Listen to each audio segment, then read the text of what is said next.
Hey guys, it's Pokey Dude. You're with Misaki, and welcome back to Fate Stay Night. I got my VTuber model working again. Some weird IP address stuff between my phone and the computer. I don't know why it suddenly broke, but I fixed it. Yeah, so last time we finished the Fate route, and now we are going to start Unlimited Blade Works. Now, rather than starting from the very beginning, we got to start on day 3. Which, unfortunately, is still earliest save files on the first day.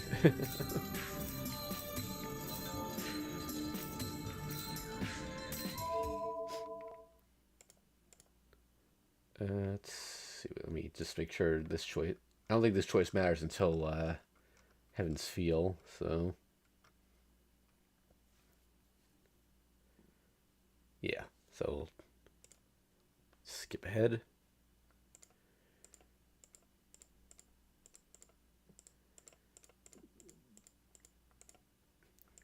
Okay, that's why there were no choices on... that's why there, oops. There were no save files on day 2, because there were no choices to make. Here we go, Night of Fate. Wait, let me just make sure... Night of Fate... Thankfully, the flowchart has the names of the scenes on them. That's good. Okay, so now, so just to recap, at this point, Saber detects Archer and goes out to attack him. Now, last time we didn't have a choice here. She just did it on her own. So now we're going to stop her.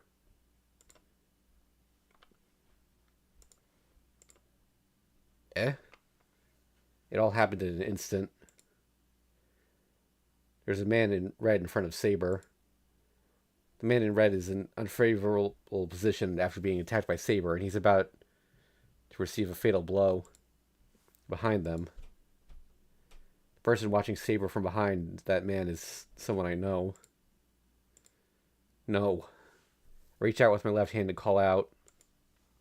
I don't know who that man in red is, but I'm sure Saber will attack the person behind the man after she defeats him. I can't let that happen. I can't let Saber attack her. Stop, Saber! And he uses the command spell immediately. I feel a sharp pain. One of the marks in my hand disappears in its place. Saber halts her blow, which should not have been possible to stop. The silver armor hesitates for an instant. Using the opening, the man in red quickly gets away. That guy, he's... I'm sure of it. That's the guy that was fighting Lancer. The girl behind him is... I don't want to believe it but is it really? Are you insane, Cheeto? We should have been able to defeat Archer and his master here. So why did you go so far as to use your command spell to stop me? What could I have done? I don't understand the situation at all. I stopped Saber only because I didn't want to see her slash the girl who saved me. Master, please retract your order. If you act like this, I cannot defeat enemies that could otherwise be beaten. Saber readies the object in her hands again. In front of her is the red man she could not slay. No, don't do it. To be honest, I have no idea what's going on. But the one you're about to attack is someone I know. I can't let you attack someone I know. What are you saying? She is Archer's master. She is our enemy, so we must defeat her here. Enemy? She and the man in red are enemies? I don't care about that. First of all, I don't even understand this master thing you're talking about. If you're going to call me master, you should at least explain to me what this is all about. That is true, but... Saber hesitates. Then...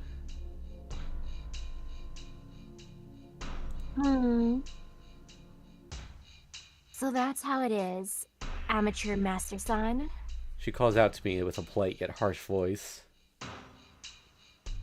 When I turn around to see the man in red and the girl in her school uniform, I gasp. so I wasn't seeing things. The person with the man in red is definitely that Tosaka Rin. Tosaka Rin. How should I put this? Even I can tell that the man behind Tosaka isn't human. That thing is not of this world, just like Saber. Then, if Tosaka is with him, she's also... Huh? Oh, you know me? Then this should be easy. First of all, good evening, Emiya-kun. I don't know what her intentions are, but Tosaka greets me with a big smile. Uh, huh? I'm troubled. When she greets me normally like that, I can't almost forget about all these strange events and just greet her too. Are you serious? This isn't the time for greetings. You're... Yes, I'm a master as well. In other words, I'm a magus like you. We're similar, so we don't have to hide it, right? Magus. You're a Magus, Tosaka? My eyes just widen, and I point at Tosaka. Oh, crap. I don't know why, but she's looking at me with real irritation.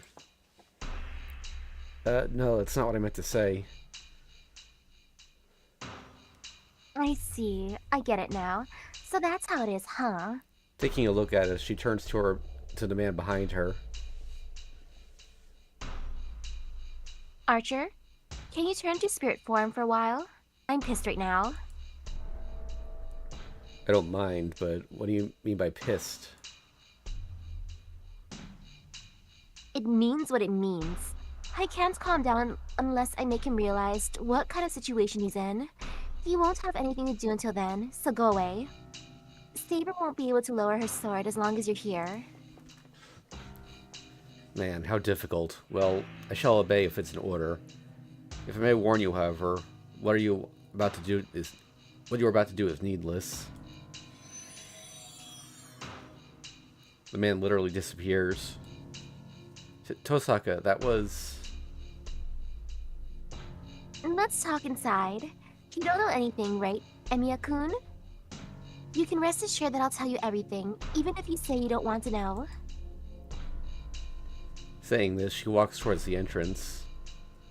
Wait, what are you thinking? I stop her, and then she turns around and smiles on her... And the smile on her face isn't like the previous one. Are you stupid? I'm thinking about a lot of things. That's why I want to talk to you. Emiya-kun, it's okay to be surprised by sudden turns of events, but it might cost you your life if you don't just accept it. Incidentally, do you understand that now is one of those times? Ugh.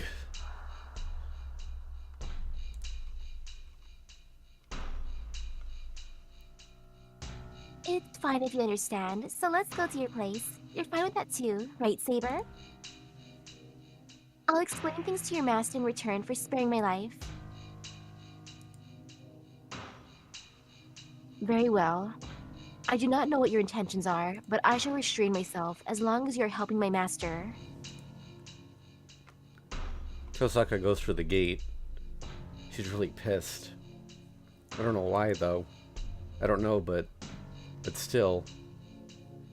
She's totally unlike the way she is at school.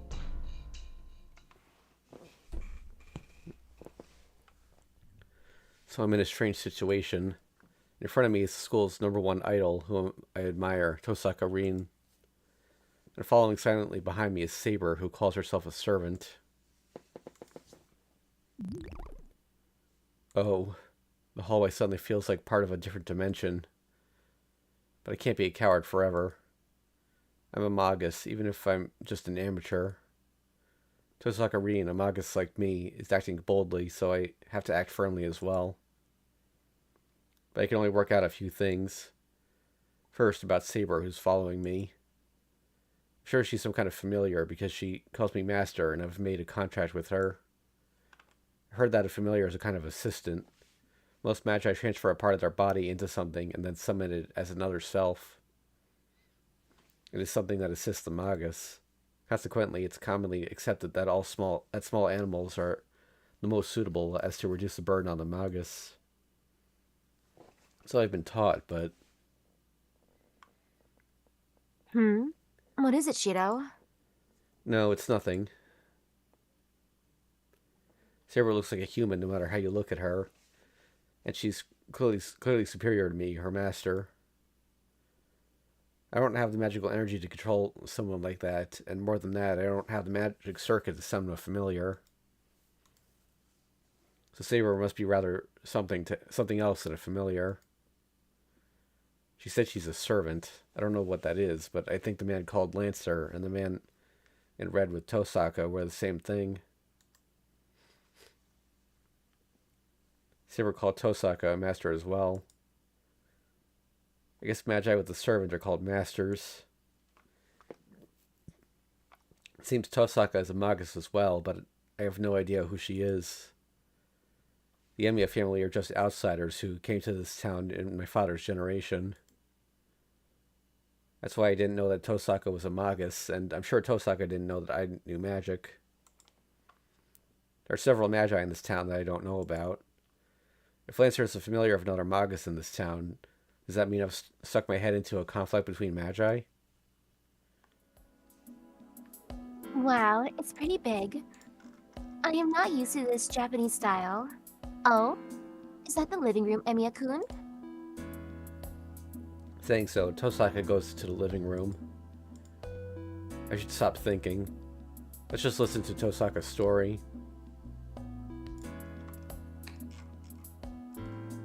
I turn the lights on. It's already past 1 in the morning. Oh, so cold. Hey, the windows are all broken. I couldn't help it. When I was attacked by this Lancer guy, I was desperate. Oh, I see. Then were you fighting him alone until you summoned Saber? I didn't fight him, he just beat me up. Oh, so you don't try to show off, huh? I see, I see. So you're really just as you appear, Emiya-kun.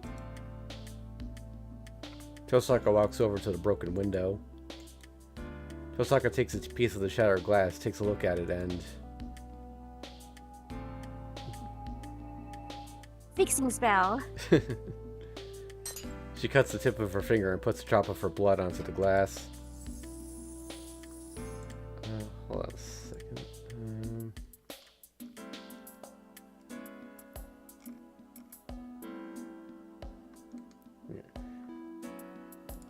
What kind of magic is this? Shattered glass recombines and restores itself in a matter of seconds. So, this is pretty much the same as last time, so let's skim through this. Yep, the awesome fixing spell.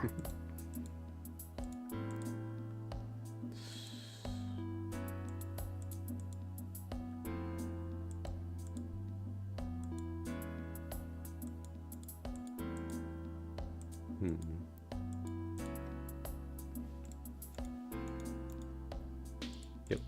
That's when she finds out he's a noob. Yep.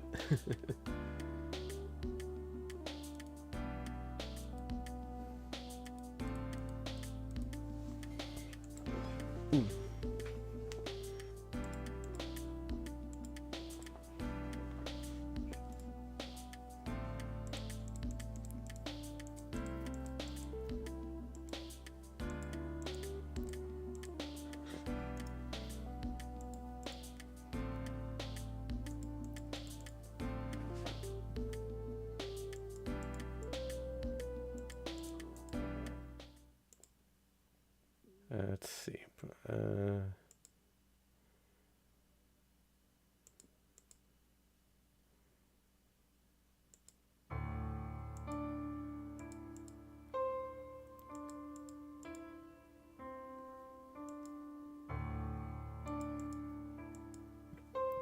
This might be different, but it's still, the same exposition we already know, so I'll keep going through it.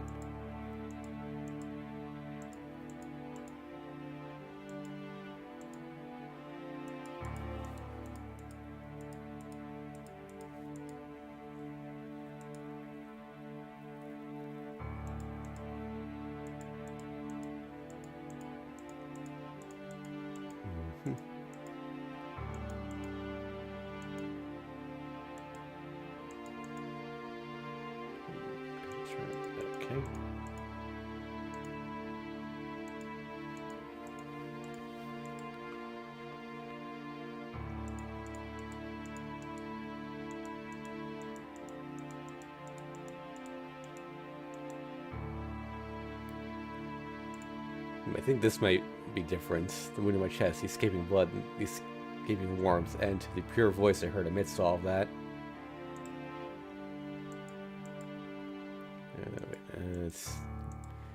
I think that's just, I was pointing out that might have been different because Unlimited Blade Works is the written route, so.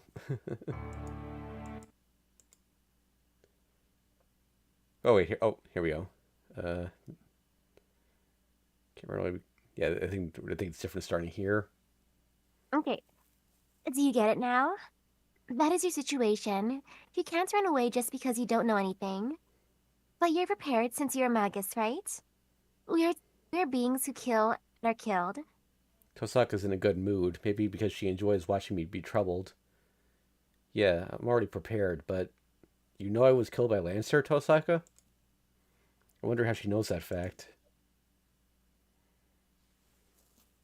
Damn, I got caught up in the moment. She's acting suspiciously.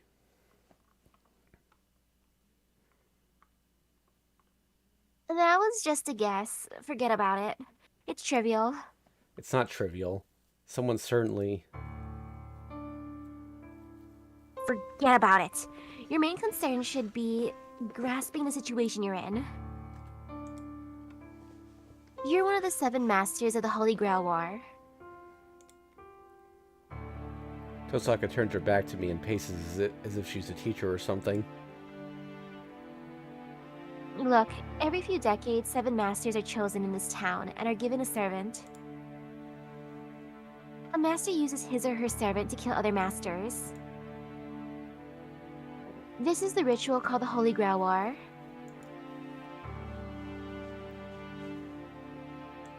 I've also been chosen as a master, that's why I made a contract with a servant. And you made a contract with Saber. It doesn't seem like you summoned Saber yourself, but servants are given to masters by the Holy Grail. So it is possible for an ignorant magus like you to be chosen as a master.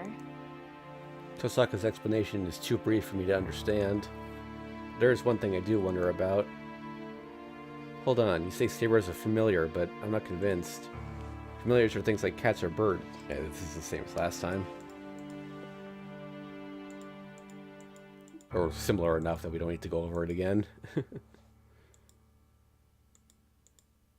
Yeah, Ghost Liner. Yep.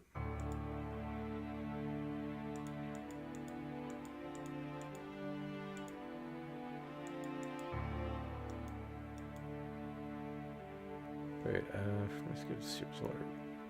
Assisted by Strong Art. Yep, okay.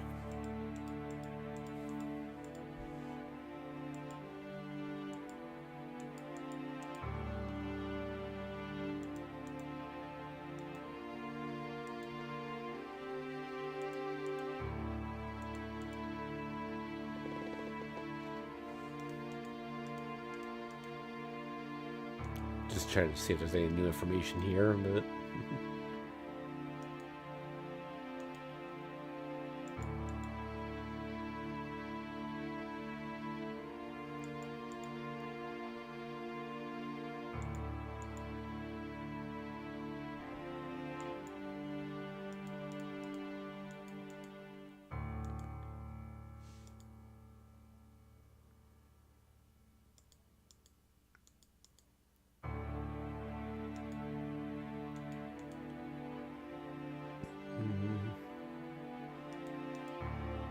She says to go, oh, yep, it's we can just skip the scene.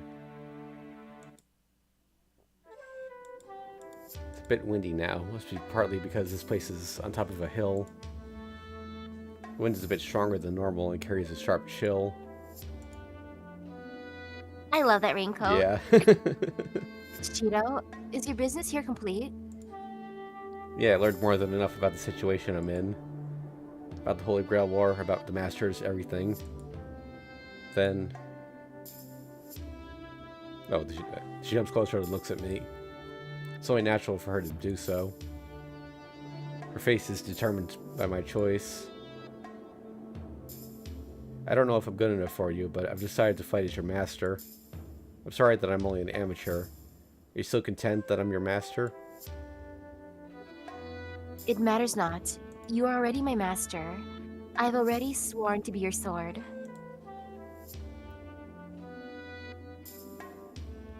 scene flashes through my mind. You're right, yeah. I'm relieved that you say so. I take a deep breath and look at Saber again. Then let's shake hands. Let's do our best together, Saber. I extend my right hand. I don't care what relationship a master and his servant should have, nor do I know what I should be doing now. If this is the way things are going to be, I at least want our first greeting to be in style. Saber, are we not supposed to shake hands? That is not the case. I was merely surprised by the sudden action. Saber takes my hand as she says so.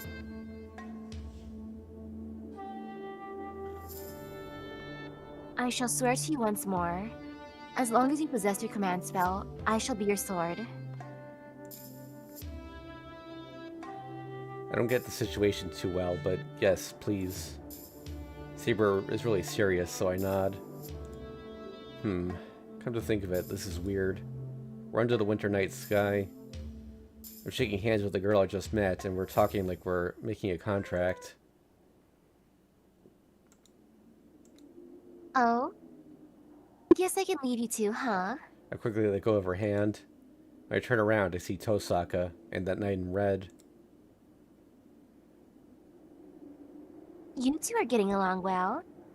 You weren't even talking before, but things have certainly changed. What, you trust Saber now? No, that's not it. Well, I guess you're right. I don't know anything about Saber yet, but I'll be with her from now on. I see. Then you should be on guard. Since you two are in this war, I won't go easy on you either. I tilt my head in wonder. For a brief moment, I don't get what she said. Hey now, do you understand that we're enemies? I brought you here because you weren't my enemy yet. But you're one of the masters now, right? Then I think there's only one thing to do now. Well, she's right, but... Why? I don't intend to fight you. Man, just as I thought. Jeez, it was meaningless to bring you here. Tosaka slumps her shoulders. Rin, What?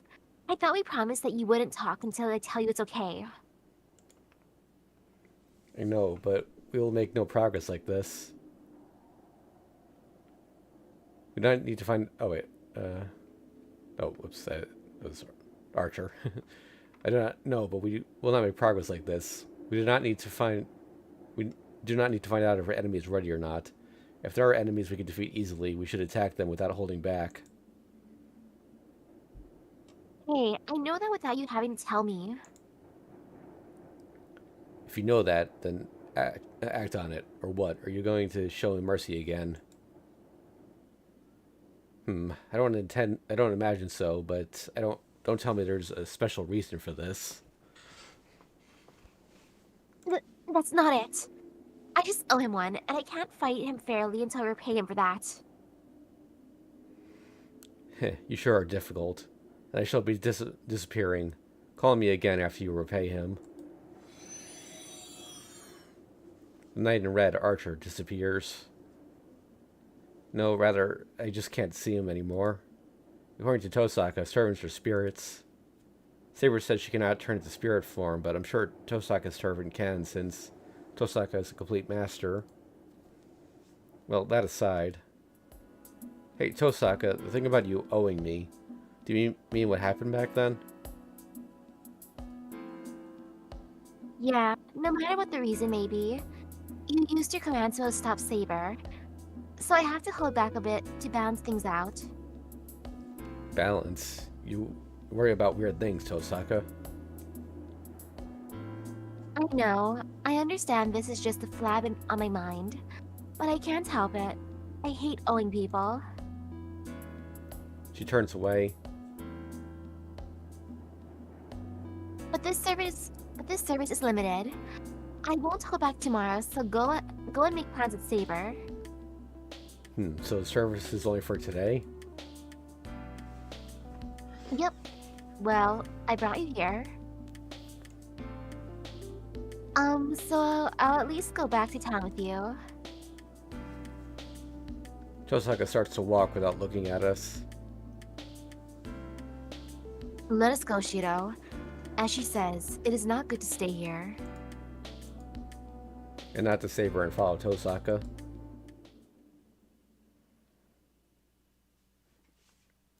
The three of us descend the hill together. It might be because Tosaka is walking ahead, but we go down the hill with few words. There's a forked road ahead of us.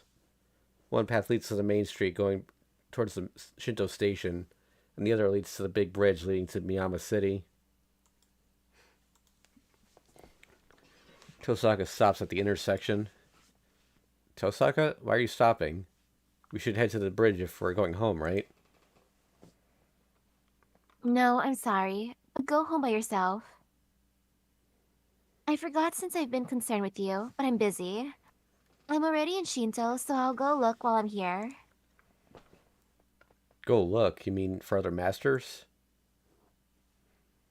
Yeah, I don't know about you, but I've been waiting for this time.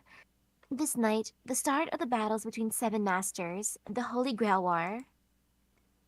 So I can't go home now. Since I couldn't beat Saber, I need to take it out on some other servant.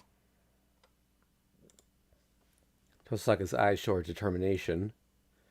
That makes me realize Tosaka Rin is a Magus. Her mentality and her knowledge as a Magus are complete. So why? So we'll part here.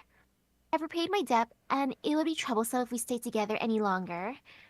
We should part here and become enemies from tomorrow on. Why does she think that? Why does she have this part of her that's unlike a Magus?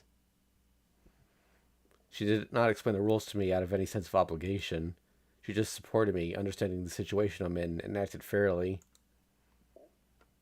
So things are back to normal now that the explanations are over. As a master, I will just be a target to her now. But still, Tosaka said those words to me. For Tosaka, everything that happened tonight is unnecessary. It would be troublesome if we stay together any longer. If she's going to say something like that, she should have left us alone from the beginning. Tosaka's smart, so she should know that all too well. But still, she set aside all thoughts of loss or gain and helped me out. The Tosaka in front of me is so different from the one at the school. Even when I put it nicely, she's sour, cranky, unapproachable, and so different that I want to scream. Man, it feels like almost like a fraud. Yet still, Tosaka Rin is just how everyone thought she was. I see. Tosaka, you really are a good person. Huh? What are you saying all of a sudden? I won't go easy on you, even if you flatter me. I know that. She won't go easy on me, and that's why she said it'll be a bother if she feels empathy for me. I know, but I don't want to be enemies with you if I can help it. I like people like you. What? Tosaka falls silent for some reason. The silent suburbs, the church at the top of the hill, and the sounds of the foreigner cemetery feel surprisingly warm. Anyway, just enter the church if your servant ever gets killed. If you do, at least your life will be safe. I don't like it, but still, I'll take that advice. It won't happen, though. No matter how I look at it, I'll die before Saber does. Ew. Tosaka reacts strangely once again. After letting out a sigh, she glances at Saber. Alright. I won't give you any more warnings because that'd be really soft. Just be careful. Even though Saber is strong, it won't matter if her master gets killed. She turns her back and starts walking. But, as if she's seen a ghost, her feet stop dead in their tracks.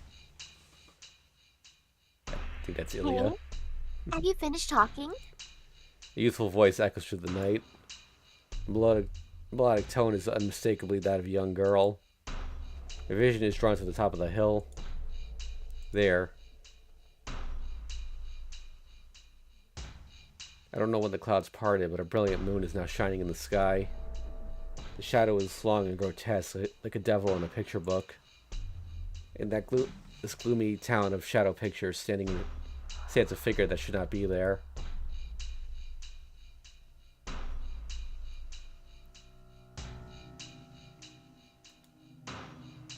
Berserker. Tosaka mumbles a word I'm not accustomed to hearing. Even though I don't know what she means, I can feel the giant's dreadfulness all too well. That thing is not human. Then it's one of the beings called servants, just like Saber.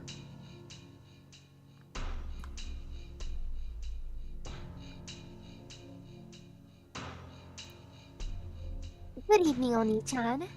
It's the second time we've met like this. The girl smiles as she says this. That innocence sends a chill down my spine. The girl looks so out of place next to the thing behind her. It feels like I'm dreaming. No, chill is an understatement. Not just my body, but my mind is frozen as well. That thing is a monster. I'm not even staring at it, but its mere presence roots me to the spot.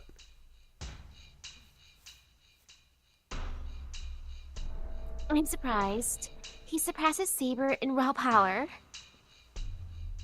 Tosaka glares at the monster above her, clicking her tongue. In her, I see despair, and the spirit to not lose to it. Archer, this isn't an enemy that can be beaten head-on. You should fight it in your unique style. She murmurs this quietly. The knight without form replies to her. Understood, but what about your defense? You cannot defend against his charge. There are three of us. We can manage if all we need to do is defend. He must have nodded to her words.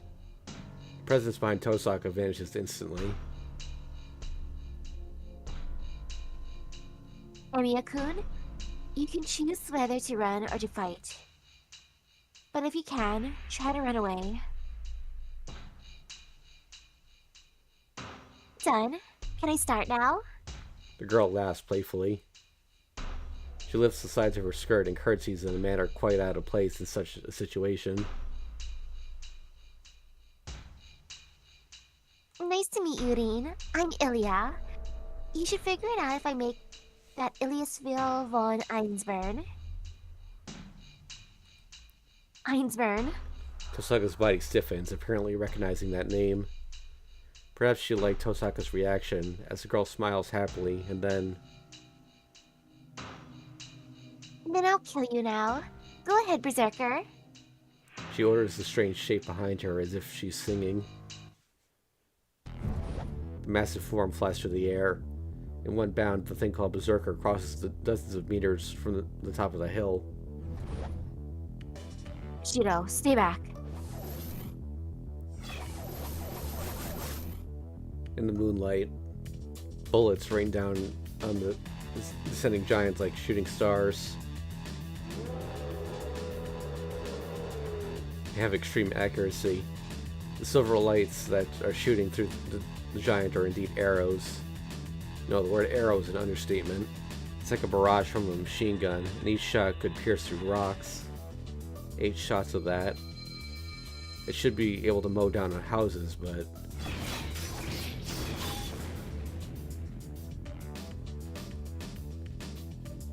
I don't know who said that, but... No way, it's not doing anything?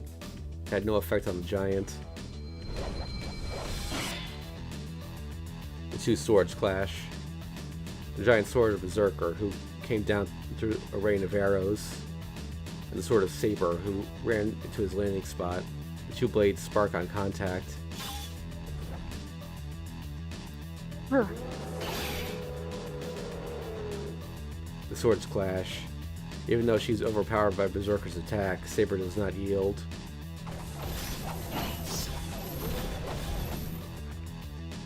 Silver lights run through the darkness. How much magical energy is in that small body of hers? Even though Saber's obviously weaker, she is proving to be a match against Berserker. She blocks, parries, and faces the assault of that giant sword head on. I must not be the only one who's awed. The master of that giant and the one standing next to me, Tosaka, are also fascinated by Saber's figure. Archer, back her up. Tosaka screams out at once.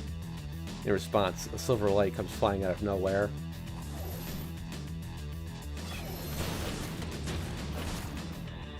The silver light strikes the giant right in his temple. The arrow that came flying through the air is as powerful as a tank shell. No matter what that giant may be, he has to take some damage from that. Got him. Saber slashes with her invisible sword right after the shot connects, but her attack is countered by a huge blow and Saber is flung away.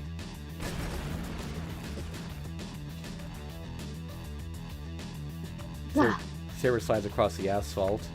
A black whirlwind runs in pursuit, and silver lights come flying down to intercept him. They have no effect. The 3 arrows hit the giant square in the forehead, but simply disappear. The giant does not stop. Saber blocks the giant blade with her own. Saber! My scream is meaningless. As Saber blocks Berserker's sword head on, she's flung away like a ball, and she falls to the ground. Is she dizzy? Saber has her knees on the ground and does not move. This is it. Smash your Berserker. The girl's voice echoes. The black giant charges at Saber with brutal speed. Keep firing, Archer. Tosaka starts running as she screams. She must intend to help Saber. She runs up the hill while taking out something that looks like a rock.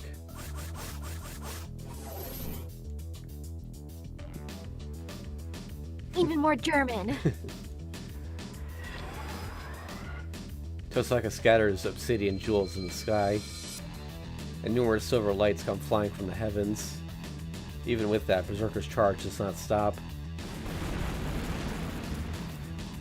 What a monster. I finally understand how absurd he is. That giant isn't just strong. He must be protected by some law of immortality created from abnormal amounts of magical energy.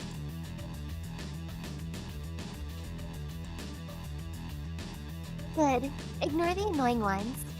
Archer and Nadine shouldn't be able to get past your noble phantasm. The girl's voice rings out. The giant's sword is swung, and Saber briefly blocks it with her sword and is flung away once again. She flies dozens of meters. Saber flies through the air like a pitcher's fastball and plows into the open terrain off the road. She must be dead. Once is bad enough. But she can't be okay after receiving such a blow twice. Black Whirlwind moves. The match is already decided, but he's not done yet. The giant called Berserker roars and charges onto the open land. She'll die. Even if Saber is still alive, she'll surely die now. And as long as I'm here, I'm sure I'll die as well. It's a flashback to Rin. If you can, try to run away. The one who said that isn't here. Tosaka went after Berserker. She must intend to keep fighting against that monster that is unscathed by all those attacks. Alright, first save of the day.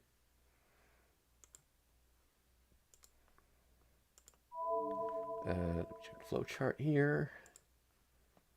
Oh, another weirdly complicated one.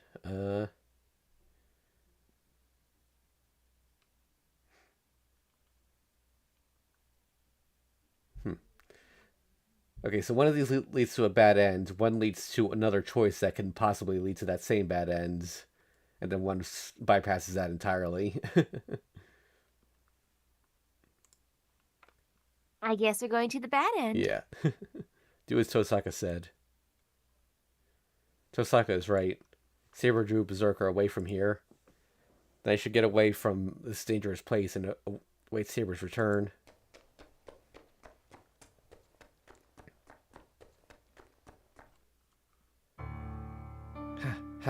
I passed the bridge from Shinto and ran straight home. I never looked back as I ran. I don't know if I was scared or if the unknown pursuer, or if I felt guilty for leaving Saber behind. Anyway, I desperately ran here.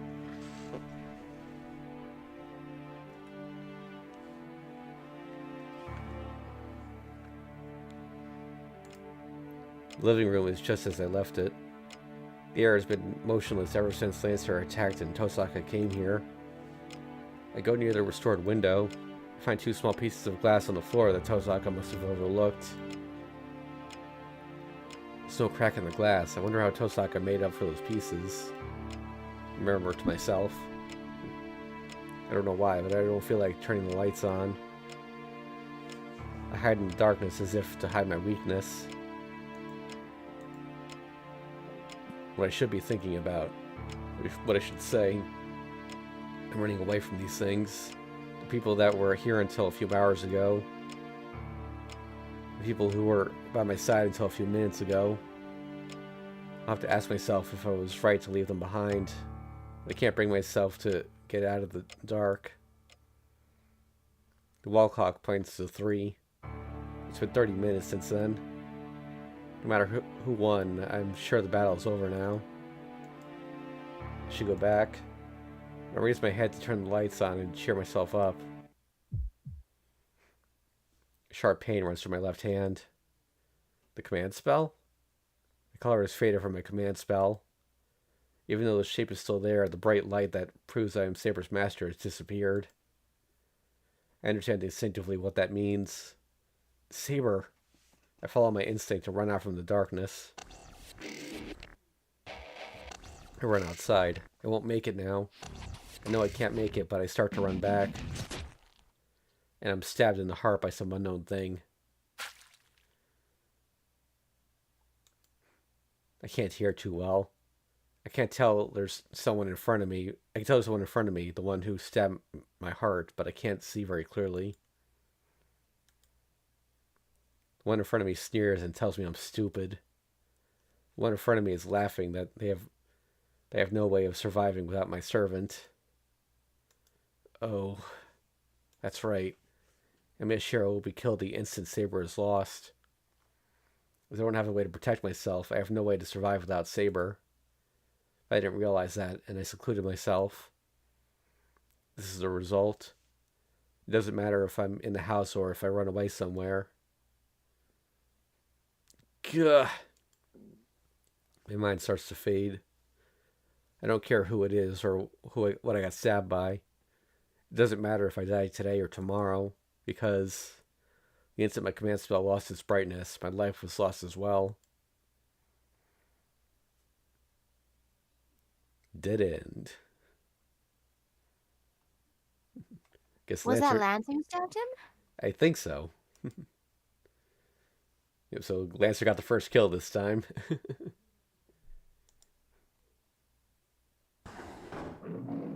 Ooh. Nope. Oh, same thing. Well, look at the ink painting up top there. It looks like it's written out instead of Saber. Hi, this is the Tiger Dojo. Since this is part 2, everything has been changed. Huh? It's not different at all.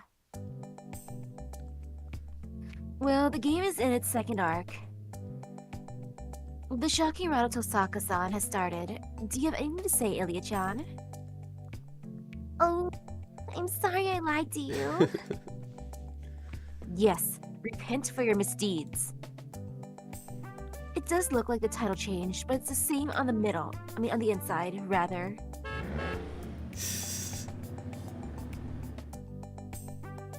Everyone's jumping about. In part 2, is someone trying to steal our roles? Probably. Unlike me, you aren't that fascinating as a character. We should put focus on me and make Taiga a guest. Well, how about this dead end? Why did this happen, you rebel? It's because Shiro was a coward. So, the killer is still unknown. He was killed instantly once he left his house. You should go and fight Berserker since Archer is in fighting condition this time. You should get them back for defeating you before. Oh? Are you sure it'd go so well? No matter which hero Archer may be, I don't think he's a big enough threat for me. Well, we won't know unless we try. We're not in Saber-chan's route this time. Really? Then let's see what happens. Let's see how a hastily formed alliance fares against me. Ugh. You're starting to show your true form, you devilish child. By the way, I've been wondering for a long time, can I ask you something, Ilya-chan? How strong are you as a magus? Are you as strong as Tosaka-san? Me? Strictly speaking, I'm not a magus. I'm more like a caster. I didn't study magic from the time I was born, but rather, I already knew magic at birth. Do you get the difference? I don't. And I don't want to know. So in short, you're really a devil? You sure say cute things once in a while. I'll kill you if you say something else. Something so close to the truth. That smile. Yeah, her face is scary. Help me, God of Babylon! Jeez, asking me is such a boring question. You'll eventually find out who I am, whether you want to or not. Well, let's continue on for Shiro. The new fight is just starting. Don't go stumbling here. Quickly, go back to Saber.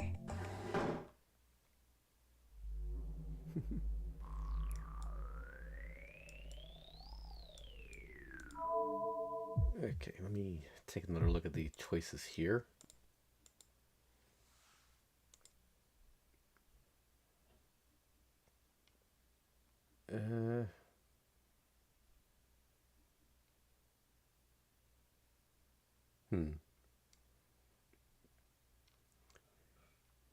So, these will both eventually lead to the same scene, but one of them has a little extra dialogue, I guess. I don't know if you got a preference there.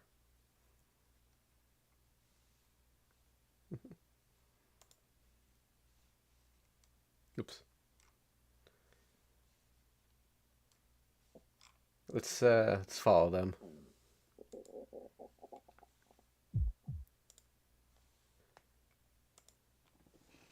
I know I won't be able to do anything else if I do go, but I still feel her hand in mine. I told her we'll try our best. She shook the hand I held out. So, man, there's nothing else I can do. I'll be killed if I go up the hill after that giant. My body is trembling from that fact, but I suppressed it and run up the slope. Saber, I run into the open land, and then the scenery that awaits me there is totally unexpected.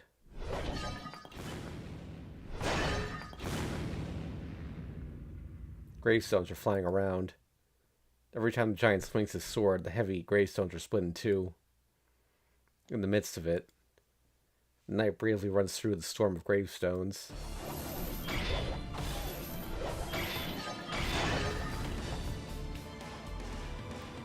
The axe sword rages around. Gravestones are flung aside. In the chaos, Saber is fighting Berserker with with more power than before.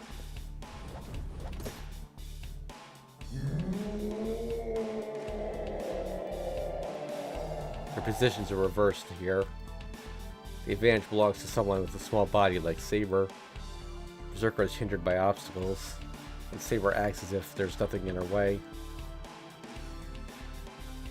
I'm sure that hindrance of this degree is only trivial for Berserker, but it's more than nothing. It's only a slight difference, but that slight difference is tipping the scale the other way now.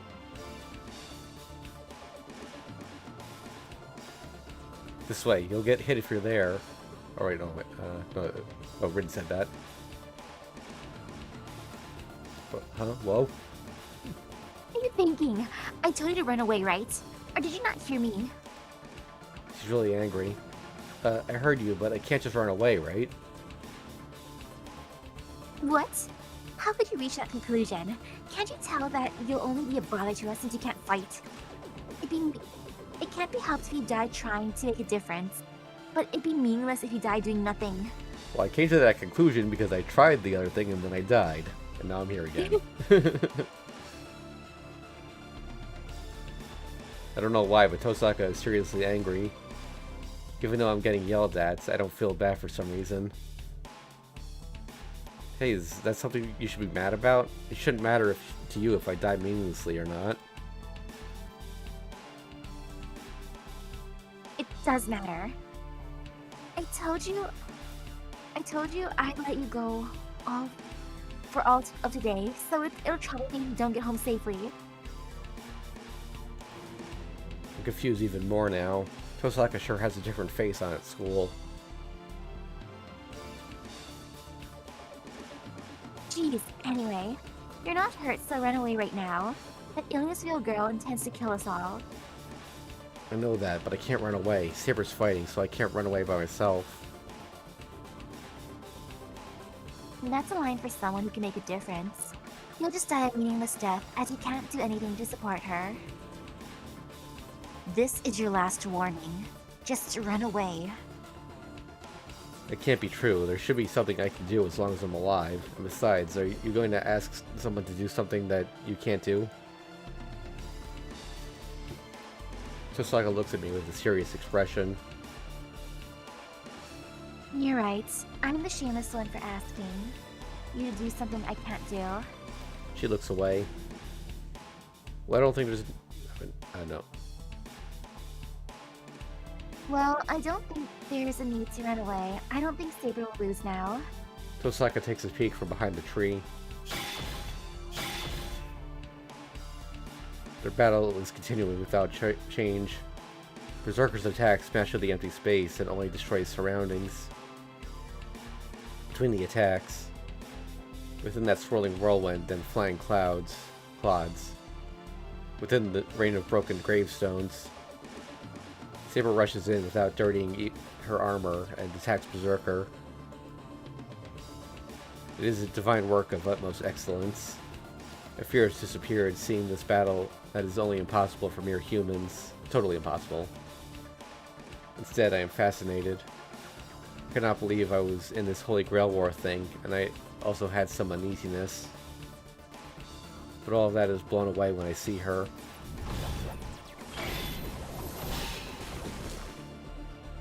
Dancing swords. Within the whirlwind of fatal destruction, the knight challenges the enemy without hesitation. Maybe the scene made me accept everything. No matter what may fall upon us in the future, I'm convinced that I will be able to match even a fierce god if I have Saber with me. I thought so. It was strange, but she blocked Berserker's sword on purpose. Tosaka murmurs without emotion. Was that to lure... Oh, no. Here? Yeah. Oh. Yeah, was that to lure Berserker here? Yep, it's so sad to fight Berserker in a place without cover. That's why Saber chose this place as the battleground. She did it naturally too. She got Berserker away from you, all the while she pretended to be cornered. Then Saber must have determined that this place was a suitable battlefield when we were walking down the hill.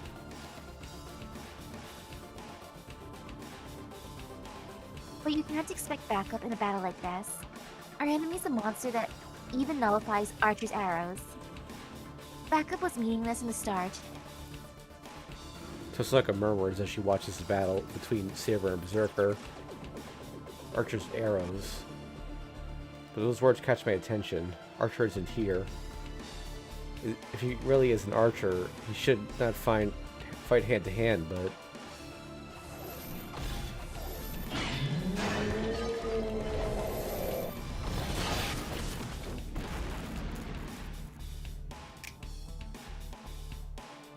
She got him.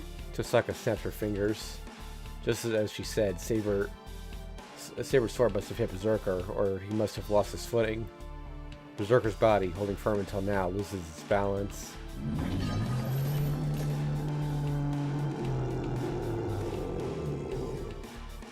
The beast lashes out desperately. Saber dodges it by jumping back and holds her sword with both hands. That's it. This is it. As his desperate attack is dodged, Berserker loses his balance even more. Saber bends her knees to charge in with all her power. Right then, Archer? What do you mean, get away? I noticed Tosaka's confused voice and sense an intent to kill aimed from a faraway place.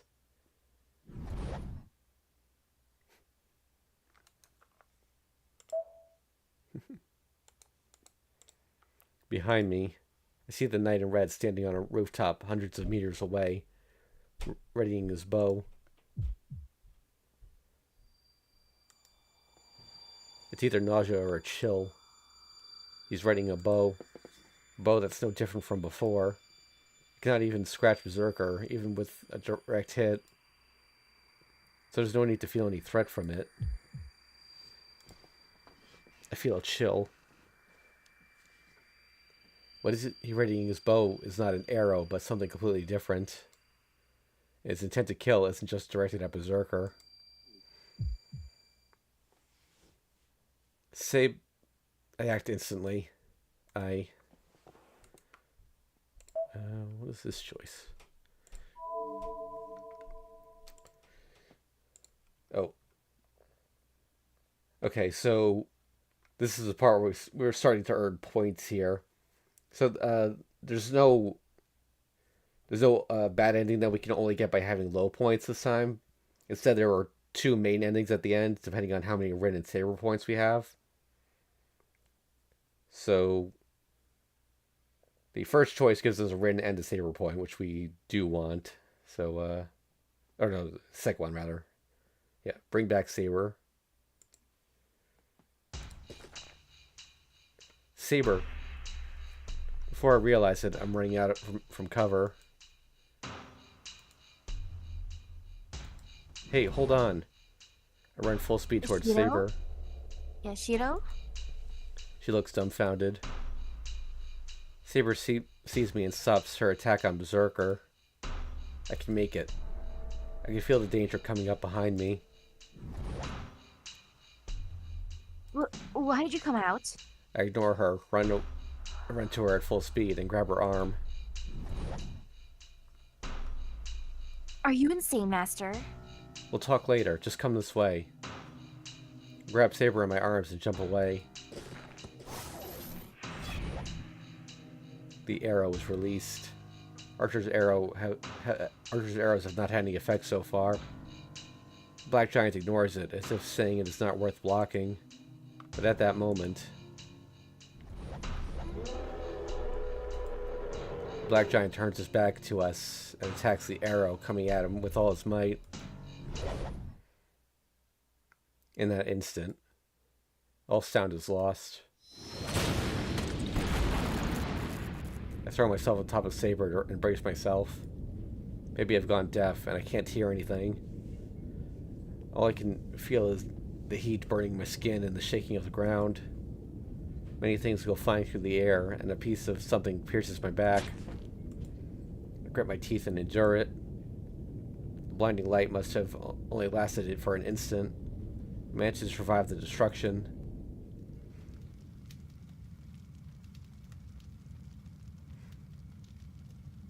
What? Saber is staring in astonishment. I'm doing the same as well. I don't know what happened. Archer's arrow razed the cemetery in an instant. There's a crater at the center of the explosion. Archer has created this destruction. But the giants still exist in spite of such abolition.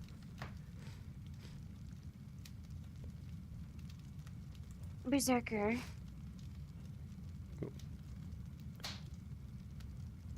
He is unwounded, even after taking a direct hit from a rank A noble phantasm. Saber's voice is weak. Sparks are flying through the night air. Black Giant is standing still in the fire, and everybody here watches this terrible spectacle without words. The crackling of flames is the only sound present. Right when I start to think that this might turn into a big fire. Huh? Something rolls towards me with a noise.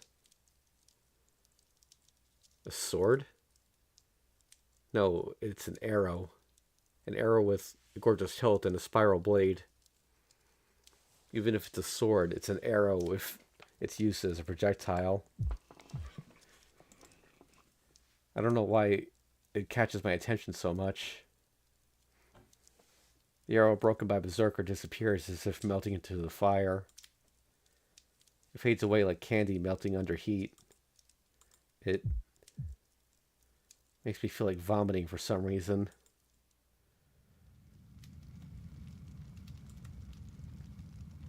Shiro, that was. It was Archer's arrow. I don't know anything else about it. I raised my head to look at the distant archer. I shouldn't be able to see him. But I do.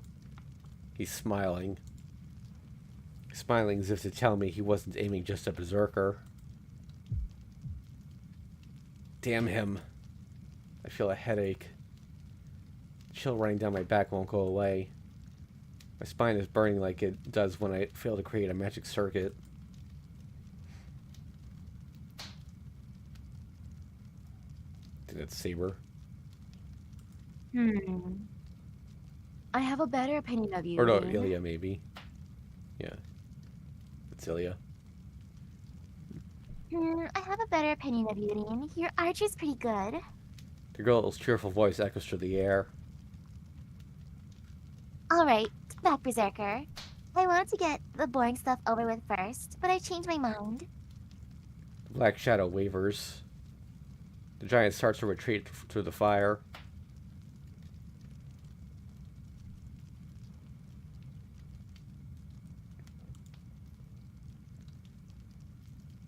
What? You're running away after all this?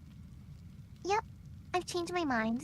I don't want Saber, but I'm interested in Archer now. So I'll let you live for a bit longer. The giant disappears. The girl giggles. Goodbye. Let's play again, Oni-chan. Saying this, she goes away. The unexpected disaster leaves. Tosaka must not intend to follow this girl in spite of what she said. Even I can tell that this girl let us go. So I don't think Tosaka will go and seek out such a reckless fight. Master, I thank you for saving me. But can you let go of me now? I hear Saber's calm voice. Oh, yeah, sorry about that. I managed to answer despite my throbbing head. I let Saber go, and when I stand up, I fall on my butt.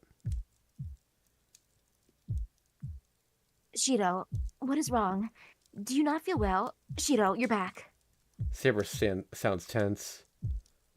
I can't see Saber's face, probably because of my pounding headache. Saber supports me and puts her hand behind my back. Ouch. I feel a sharp pain. Even though it's not as strong as my headache, there's a sharp pain running through my back. This is terrible. It is dangerous like this. Please hold still while I remove this piece. Huh? What do you mean by that? She doesn't hesitate. Saber forcefully pulls something out of my back. Ow, you're rough. I try to control my breathing.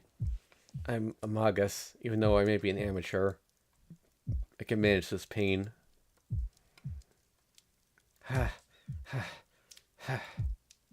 But this felt especially bad. If I had a wing on my back and it was pulled out, I'm sure that's what it would feel like. Your wound is healing. I see. You had a way to heal yourself. Sighing with relief, Saber says something strange. A way to heal myself? I shouldn't be able to use such difficult magic. Are you alright, Emiya-kun? Tosaka comes to us. I raise my head to tell her I'm alright. I see. Then let's go. People might come here with all the commotion we've caused. Tosaka runs out of the cemetery, her long hair fluttering behind her. When I plant a foot to follow after her, my vision suddenly goes white. Master? I feel someone support me as I start to fall, but the feeling fades as all my senses go away. What's left is the throbbing within me. What's irritating me? What am I so concerned about? I'm about to fall unconscious, but my head continues to throb.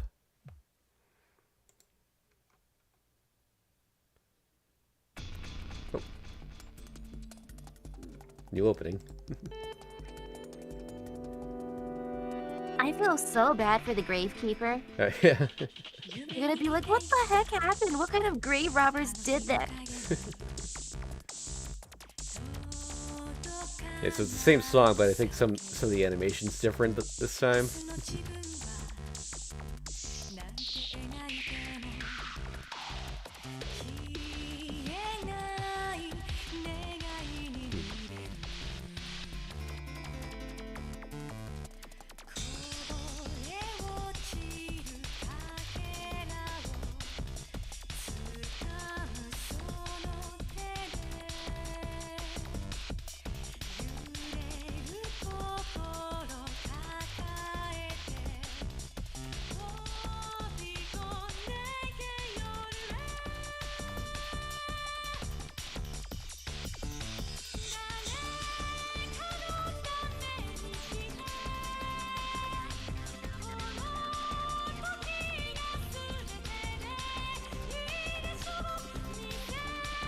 You see there's a bit more of an emphasis on Archer this time, and they actually show Gilgamesh.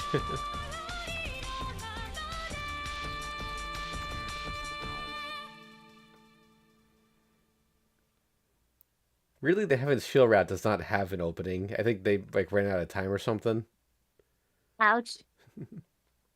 See, it says Unlimited Blade Works now in the bottom.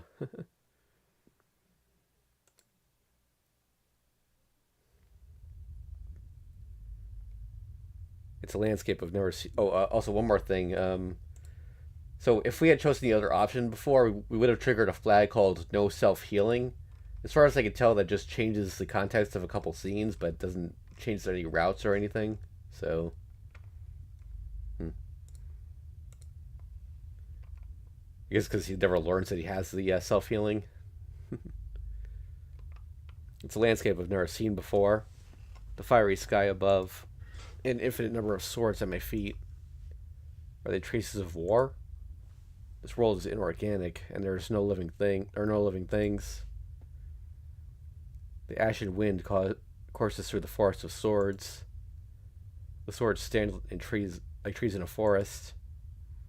It's not just 10 or 20, not 100 or 200.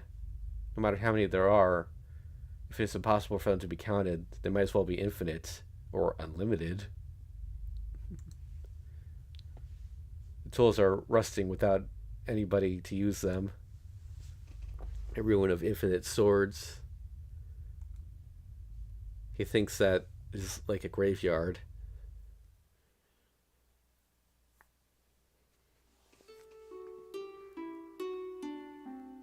My vision returns.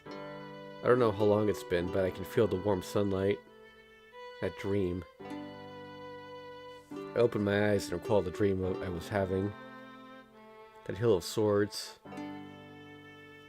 I'm sure I saw that dream because I saw a saber along with the fire in the cemetery. Oh, you're awake? If you're all right now, that's good. Huh? Then Tosaka Rin says this in a normal tone while looking down at me. I jump up. I instantly jump back to the wall to get away from Tosaka. This is Tosaka. What? Why are you in my room? head spins and spins. Should have been at that Hill of Swords. No, at the burning cemetery. So why am I asleep in my room? Tosaka, why are you here? And what was I doing? My head spins even more after I said that. It's not because of the surprising event. I'm surprised the most at seeing Tosaka right when I wake up. It's causing my heart to beat at an abnormal rate. You should just be surprised about one thing. You're not skilled enough to handle two. Tosaka is just acting cool. That snaps my groggy mind into focus. That's right. It's natural to be surprised seeing Tosaka immediately after waking up. But that must mean... I see. I guess you carried me here after I fell unconscious. Wow, you're sharper than I thought. You're confused, but you're thinking as well. Yeah, this is certainly interesting. I wish you wouldn't say things that I could take as either insult or praise. It's been only half a day. If you're able to get me home, that means we were able to get away? Yep, I'm glad you're so smart. She must be satisfied. Saying goodbye, Tosaka starts to leave.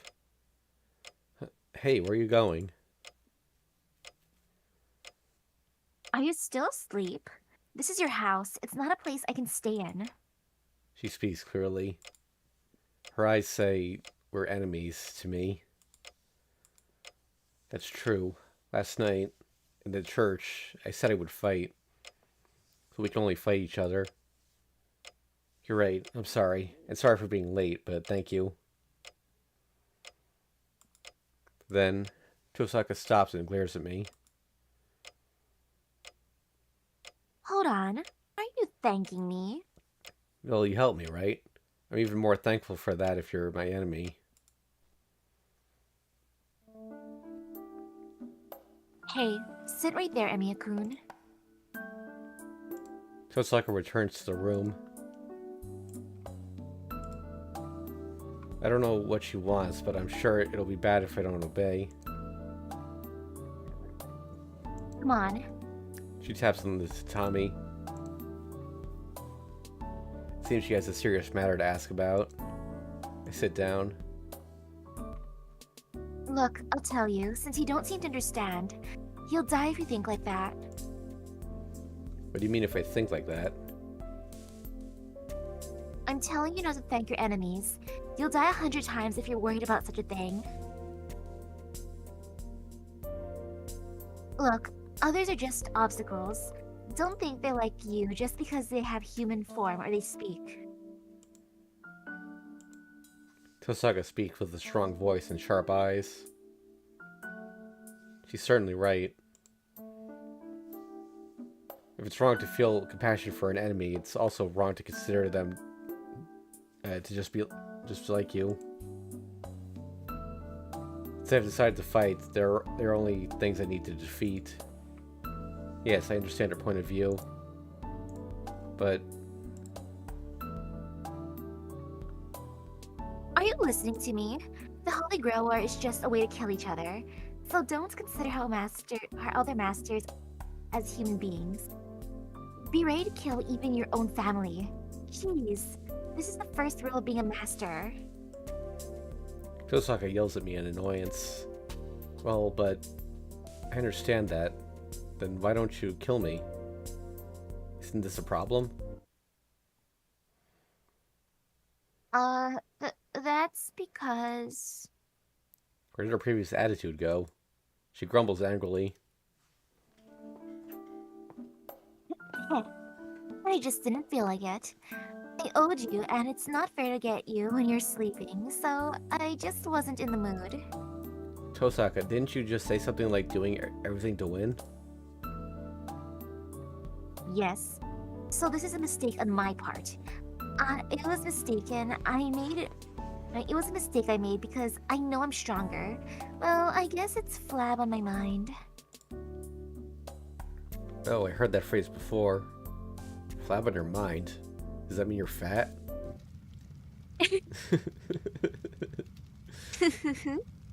You're you sure are funny, Emiya-kun. Tosaka smiles. But you shouldn't say unnecessary things from now on. Comments will only bring you death. That was scary. I feel a chill and back up.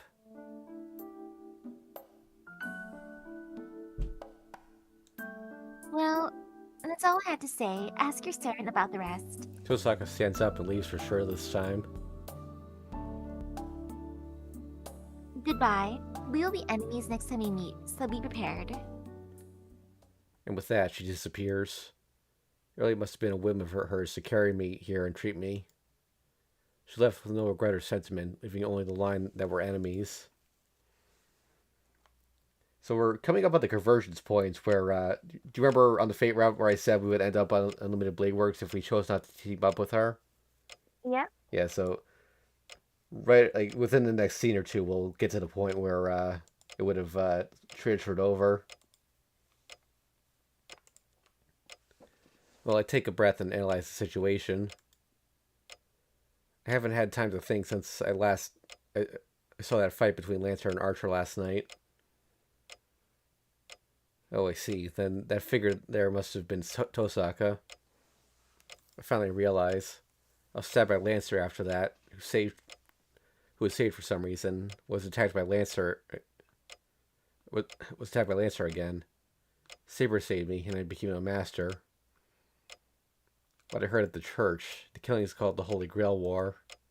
The Holy Grail which grants any wish, given to the winner. I can't absorb all the facts, but I have been attacked 3 times already, so I can't be confused forever. Most of all, I said I would fight since I could not ignore this battle. A fight for a single chair, called the Holy Grail War. No matter what your expectations are, once you enter it, you can't survive until you defeat your enemies. The problem is that defeating other masters might result in harm to innocent people, depending on your methods. That's why... Rejoice, Emiya Shiro. The reason for fighting is not to win the Holy Grail War. Your wish will finally come true. It is to stop those that would try to win it by any means possible. It shouldn't be a mistake.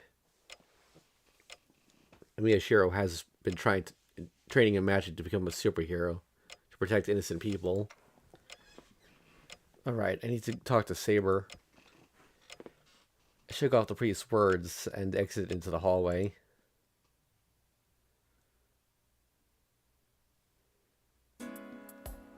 Look through the house.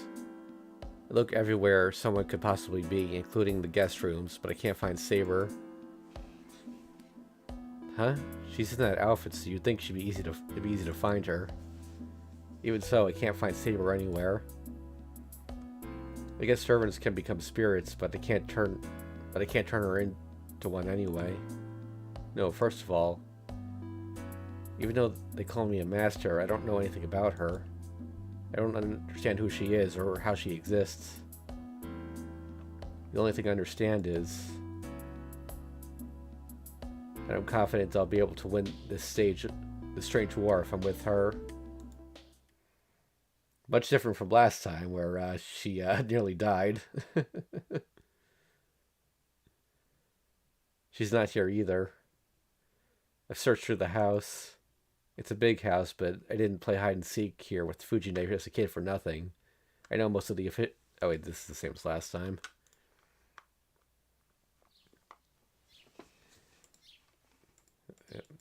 In the dojo. Pretty much an abridged version of the last time they met in the dojo.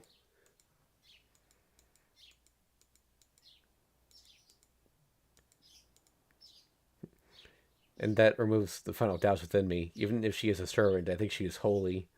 So I won't be led astray if I'm with her. Saber. I call out. Saber slowly opens her eyes and returns my gaze. You are awake, Shiro. calm voice. Her voice, echoing through the dojo as if permeating it, is surprisingly suited to this place. Yeah, I just got up. What were you doing here? I was resting. I cannot treat you, so I thought I'd make sure I was in perfect condition. Saber looks at me as she speaks. Well, I feel I feel tension different from the kind I felt with Tosaka. Shido, what is it? Could it be that your body is still?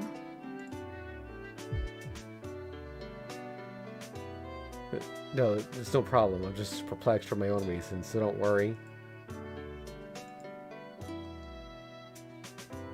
I take a step back and shake my head.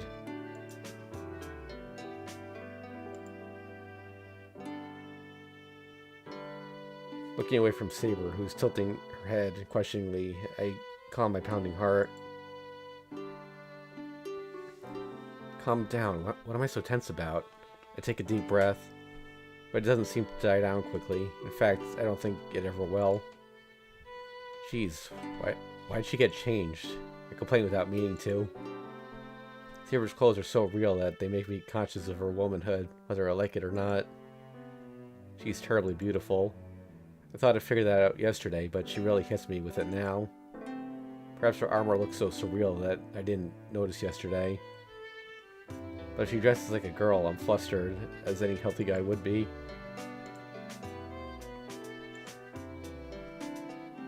Shido? I tense up a moment, the moment our eyes meet. But I didn't look for her just to say nothing. I'm troubled, but I can't stay quiet forever. Alright, may I, Saber? It'll be the first time we sit down and talk. Make up my mind and talk to her. And then...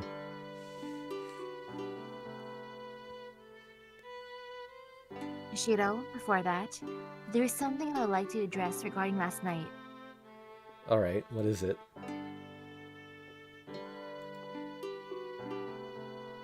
It is about last night. You are my master. It is troubling if you take such actions. Battle is my duty, so you must concentrate on your role. Last night? I think about what happened last night. Is she talking about the time I tried to pull her to safety when Archer attacked? Hey, I can't help it. You were fighting, so that's the least I could do. It's only natural to help when your partner is in danger. Impossible. You do not understand what servants are yet. Yet you have so much faith in me already? Oh wow, Saber looks really surprised. Well, she did shake hands, and we did shake hands, and you've helped me so many times already. It'd be pretty strange not to trust you.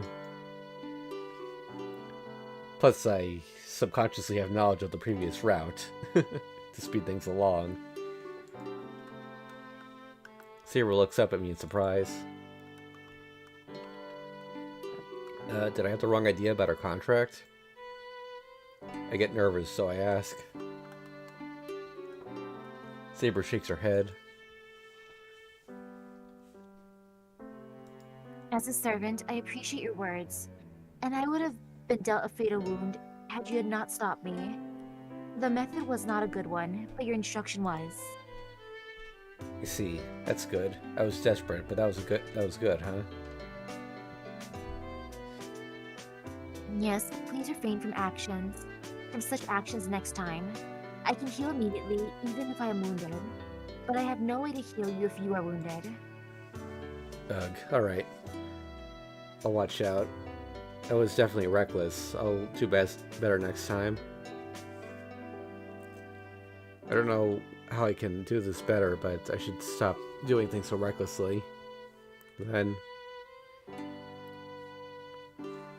Yes, that is a good reply, Master. Was I acting that funny? I think she smiled for a second. I shake off my blush. There's something more important right now. Something I should have asked the moment we got back last night. If she really is my servant, She really is going to be joining this battle. Going back to our conversation, Saber. Oh, well, I'll ask formally. Can I call you Saber? Yes, since I have formed a contract with you as a servant. I am your sword. I shall follow your orders, defeat your enemies, and protect you. Saber says so without the slightest hesitation. There's no room for me to question her about it. Become my sword, huh? Is that to win this Holy Grail war? Is that not why you have summoned me? No, I only summoned you by chance. As you know, I'm only an amateur magus. I'm sorry, but I don't have the knowledge nor the power of a master. But I've decided to fight, so I'll fight. I'm an unskilled master, but are you okay with that? Of course. You are my master, Shiro.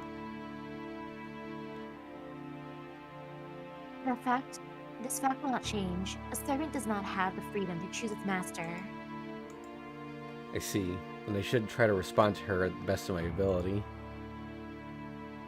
Alright, so you're content that I'm your master? Yes, but Shiro, I shall not allow defeat for my master. If you have no chance of victory, I shall make one for you. I will use any means possible to have you obtain the Holy Grail. We servants do not serve the masters without compensation. We serve because we also desire the Holy Grail. Huh? Hold on, the Holy Grail? You mean you want it too? Of course, after all, the only ones who can touch the Holy Grail in spirit form are we servants, who are also spirits. The master that wins the Holy Grail war will obtain the Holy Grail through the medium of their servant. After that, the servant who served the winning master will have its wish granted in compensation.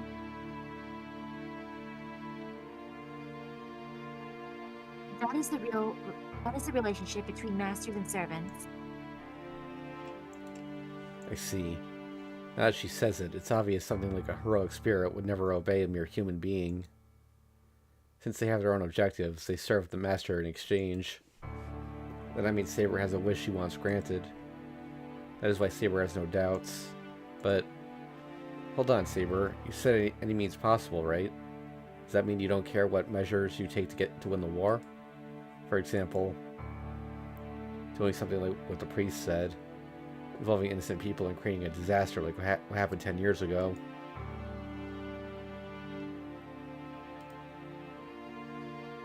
Shiro, that is not a possibility. I can only do things I allow myself to do. I cannot betray my beliefs. It is against the knight's oath to hurt those who are unarmed. But I must obey if you order so. In that case, you will have to use one of your command spells to compensate for treading inside me. I'm overwhelmed by her angered voice. But still, I'm happy and relieved. Her lack of doubt gave me the image of a cold fighting machine.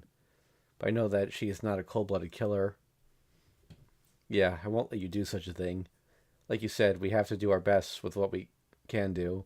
I'm really sorry. I insulted you without realizing it.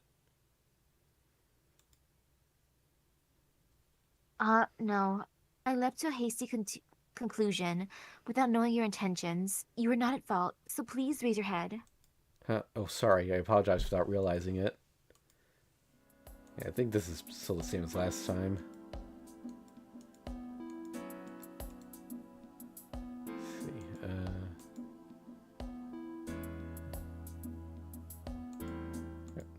It's just exposition about true names now.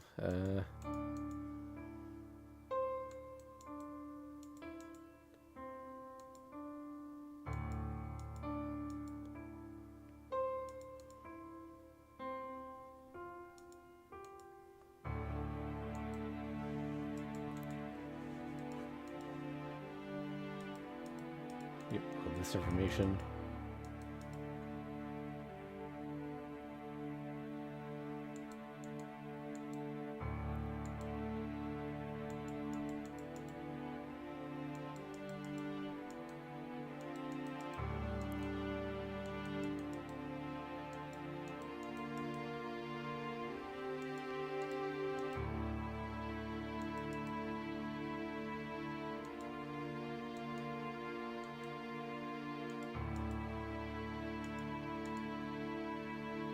I have this line again. Let's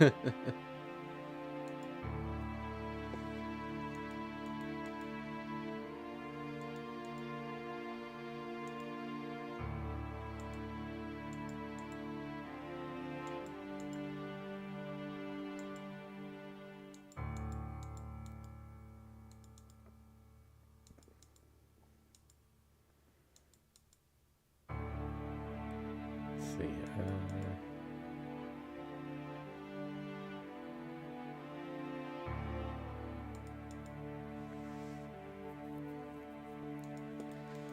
Some of this dialogue might be new, but it's still all information we're very familiar with, so keep going.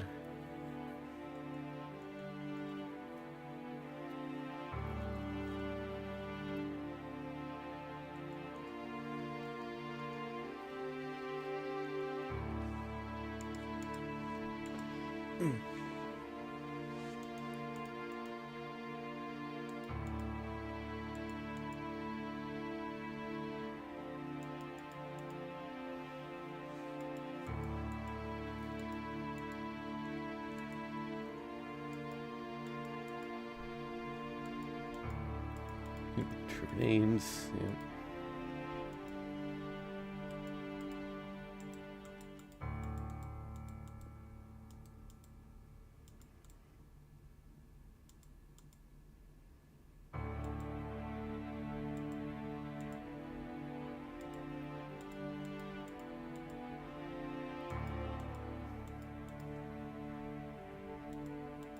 Yep, she won't tell him yet. I forget how it gets revealed in this route.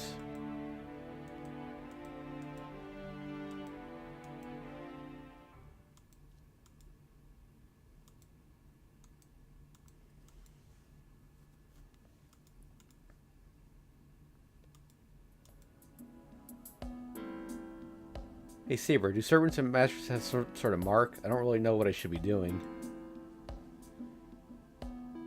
No, unfortunately there is no clear way to distinguish them. But if other servants are near, servants are able to sense them. All the more, if they are materialized, servants themselves are powerful magic. I am sure you felt Berserker's presence. That is true, but it's bad to be able to tell only when you're attacked. I need to at least know before they approach, so I can take some sort of countermeasure. Then how about searching for the Master's presence? Masters are magi. Since they use magic for living, it will leak magical energy. If you search for that, you may be able to determine the Masters in this town. Sorry, unfortunately I can't do that sort of thing. After all, I didn't even realize the real identity of Tosaka, who goes to the same school as I do. We were in the same building for 2 years, and on top of that, I've seen her several times. Geez, no wonder people call me an amateur. The only evidence I'm even a master is this command spell. It seems there will be lots of difficulties ahead. I sigh, and then... Shiro, could you close your eyes for a moment? Oh shit, oh wait, I think this is, This is when she gives him the ability to read the stat page. You know, we saw the scene last time.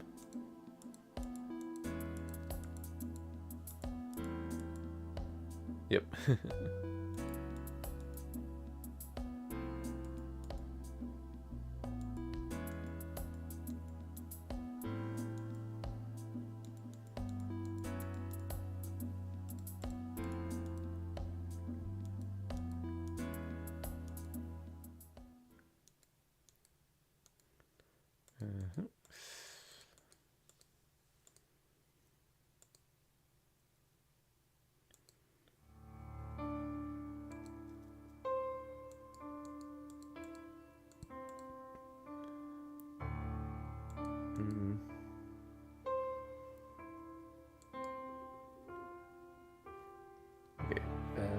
I might try not to lose and clearly tell her my intentions. I do, but that's only because I don't want anyone evil obtaining it. I have no reason to want the Holy Grail for myself. But that doesn't mean I will not fight. I'm a Magus. Even if I'm an amateur, I don't understand I can't back out of this now. I know I can't survive this without doing anything. Then you are saying you are fighting not to obtain the Holy Grail, but rather to prevent the conflict resulting from the Holy Grail? Yeah, I guess you can put it like that. Yeah, I think that's what I mean. I can't put it into clear words, but such a fight is worth something, right? That's right. I don't feel anything towards the Holy Grail. But for a reason like that, I think I can fight with all my power and pride and with pride.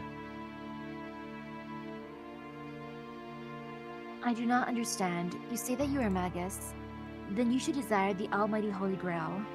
Do magi not master magic because they have a wish they cannot make come true? What are you saying? I have no unfulfillable wishes. I do have a lot of things I have to do, though. That's right, so for now I should try my hardest not to involve any unnecessary people.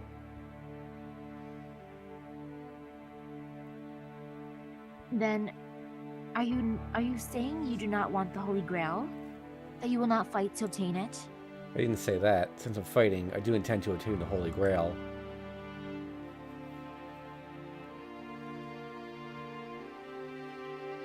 That is a contradiction. Why do you desire something you have no need for? Going so far as fighting. Well, because money means obtaining the Holy Grail, and most of all, you need it, right? So we have to obtain it. Actually, this is still the same. I thought we quit in the middle of this cutscene last time. I don't quite remember where though.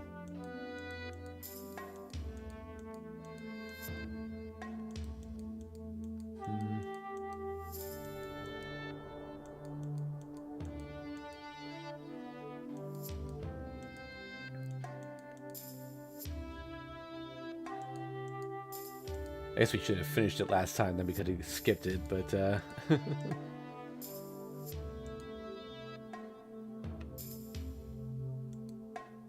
she says we'll regret it. Alright, oh, I guess that's the new scene.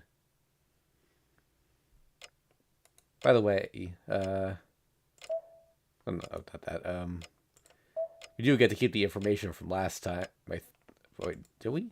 Oh, uh-oh. I guess not. Maybe it's only when we look at it from the main menu.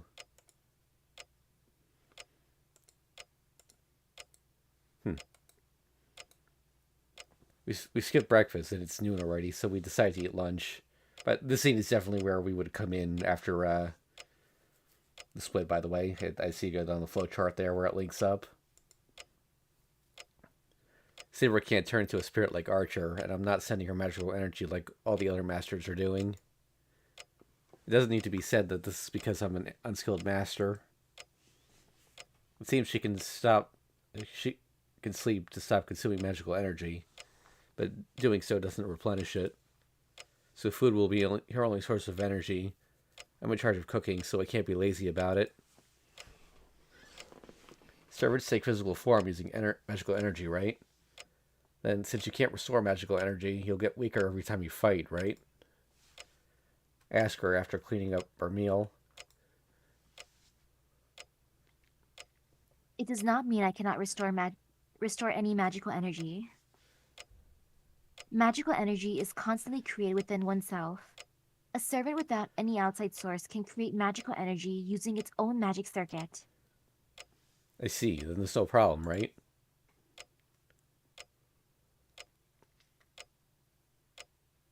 Well, how should I explain this? Let me use that faucet as an example. Water is dripping out of the faucet right now, correct? Please consider that as my magical energy being created. And the cup receiving the drop is me. In this state, I can accumulate magical energy slowly. Well, there will be more dripping water the more water the cup holds. As long as the cup holds some water, the faucet will create more. But when the water runs out, when I use up my magical energy, the faucet shuts off. There will be no supply of magical energy, and the cup will forever be empty. That means elimination for the servant. Either to receive a fatal wound or to lose enough magical energy. Well, the latter rarely occurs. But all you need is at least one drop of water in the cup, right? If there's a bit of water left in the cup, the faucet will create more water and fill the cup up. Yes, but the water in the cup is constantly consumed. It is lost without me doing anything, and it will be lost at a faster pace during battles. To put it simply, a more powerful action requires more water. If I'm to use my noble phantasm, I could empty out the whole cup, even if it may be full. This is getting complicated now. To sum it up, as I, her faucet, am not giving her magical energy, she can only restore magical energy at a slow pace, the rate being just that of dropping water. Therefore, she should end battles as quickly as she can and sleep right after that to stop consuming any unnecessary magical energy. Man, so Noble Phantasm is a luxury we can't afford, huh? Correct, but it does not mean I cannot use it. I should be able to use it once if I reduce the power I put into it. What are you saying? I can't let you do that. You're not allowed to use your Noble Phantasm, okay? I don't know how I'll apologize to you if it causes you to die. Plays the tea in front of Saber. She frowns and reaches for the tea. Then the phone rings. A phone call at this time on a Sunday. I have all too good an idea as to who it may be, but I'm scared by the consequences of ignoring the call. Hello, this is Emiya. Hi, this is Fujimura. I feel dizzy. She's the strongest in one regard. She simply discards all the chaotic events that happened since last night. I feel like it's just a normal day. What? Sorry, but I'm busy right now, Fujine. Hey, I'm busy too. I gave up my day off to teach my students. It sure is strange. I feel like Fujine's right in front of me, puffing with pride.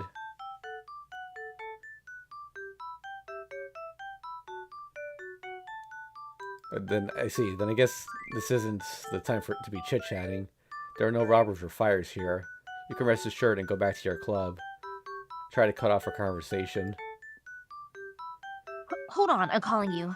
So it'll be terrible if you hang up without hearing me out. I've been in trouble since last night, I've but been. Oh yeah, that's it. yeah, but it won't do any good to tell her that. I guess she's in a little trouble right now too.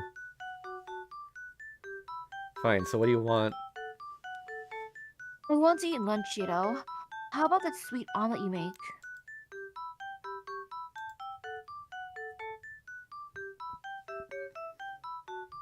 That'll be it for my order. I want it delivered to the archery range right away. Bye. Jeez, what's up with that teacher? Man, I guess it can't be helped.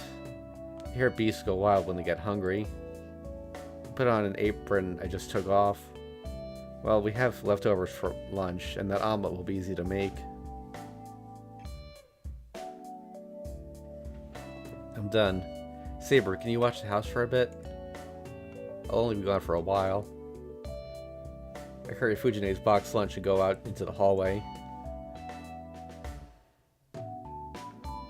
Saber follows me for some reason. I put on my shoes. When I look next to me, Saber is there, putting her own shoes on. Saber? I call out to her timidly. Well, I know what she's going to say, but I have to ask her. Well... I shall accompany you if you're going outside. Servants protect their masters. It is too dangerous to let you walk outside alone. I thought so. Well, this is something I have to tell her eventually. This is a good time, so I'll tell her now. Saber, masters try to avoid getting attention, right? Then daytime should be a safe time. It won't attack me unless I go to an isolated place.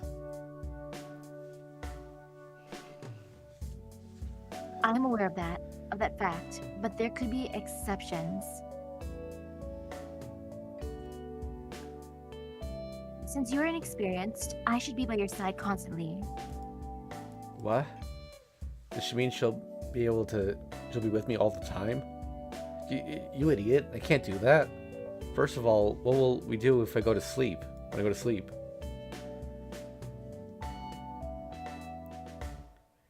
Are you testing me, Shiro?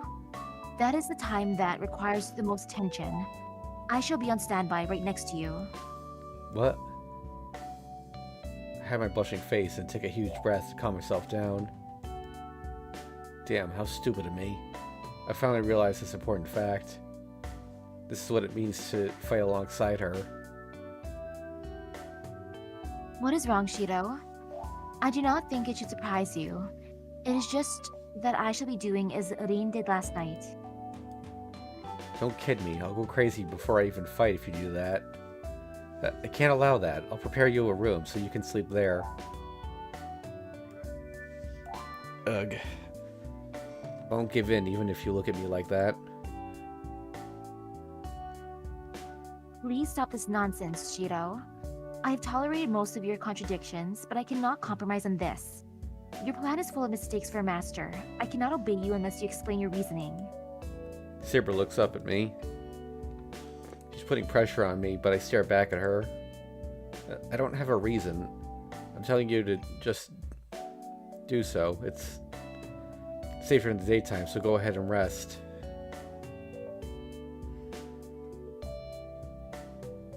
I refuse. I cannot obey unless you give me a clear reason.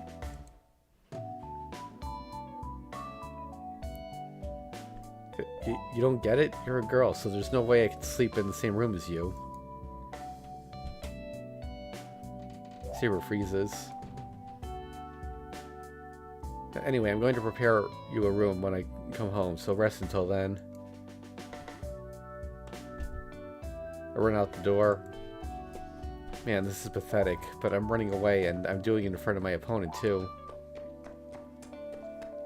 Jeez, am I a kid or something? I run outside and slap my blushing face. Well, anyway, Saber should understand since I told her so firmly. I'll apologize for yelling at her when I come home. I go down the hill. It takes about 30 minutes to get to school on foot. I don't have to hurry, but I'm walking quickly right now. The reason being... the girl walking silently behind me. She'll follow me to school if I don't do anything. I have to clearly tell her right here. Saber, I told you to wait at the house. You won't obey your master? I stop and turn to her. After glaring at me. Who knows? If a servant is not following its master's orders, it must mean the servant did not hear the master. She turns away from me. I ignore Saber and go down the hill. Behind me. Saber is there, silently putting pressure on me. Go home now. Do I have to tell you that it's annoying to have you following me? I glare at the girl who is walking exactly 5 meters behind me. I don't know what her problem is, but I'm just met with silent defiance. Jeez. I have no idea what she's so mad about, but I'm sure she's just obstinate. Fine, do what you want. I ignore Saber and walk on. I go up the hill leading to the school. This town has lots of hills, but this one is especially long. The school is on top of the hill. The school on top of the hill is high enough to be able to see everything in this town. It's a bit past 1 o'clock. Fortunately, I don't see any students around. It's Sunday, so I bet most people in the clubs are still resting after eating their lunch. Well, that's good, but I still shouldn't go any further. I sigh and give up. I turn around. When I stop, Saber comes up to me and glares. She looks even more angry, as if I've been ignoring her this whole time. Saber. What is it? I believe you told me to do as I wish. So you only hear things that are convenient for you, huh? Of course, I'm a servant, so I cannot allow my master to be in danger. Jeez, alright, you win. I give up. So let's go to school together. You should understand that the school is a safe place if you go there. I'm sorry for yelling at you earlier.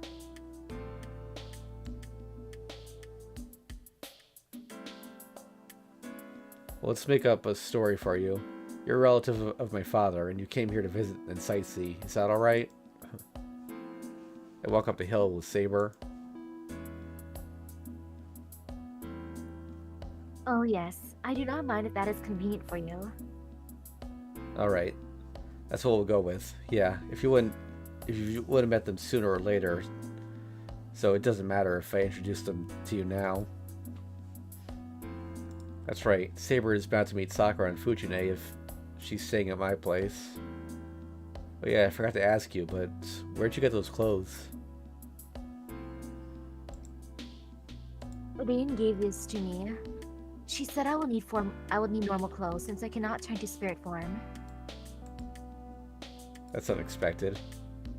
I'm not surprised by Rin's kindness, but just that she'd have such feminine clothes. Then what about that armor? Is that back at the house? No, that armor is formed from my magical energy. I can remove it at will. It will immediately protect me during battle. So you can take it out at will? Yes, so you need not worry. I shall protect you even if an enemy attacks us here. Yeah, that's comforting. Maybe because I've kept so quiet until now, my honest opinion slips out. Saber does not answer me and continues up the hill.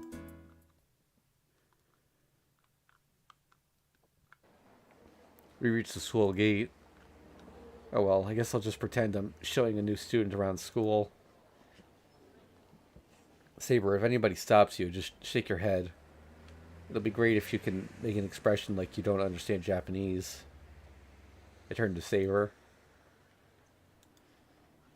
Saber, what's with this severe expression? Don't scare me like that. Huh? Oh no, I was not looking at you, Shiro. I was just surprised at how strong the lingering magical energy is here. Lingering magical energy? Is that true? Saber says so, but I don't feel anything. Well, I can't feel any magical energy unless it's really strong. Yes, but it is not something to be surprised about.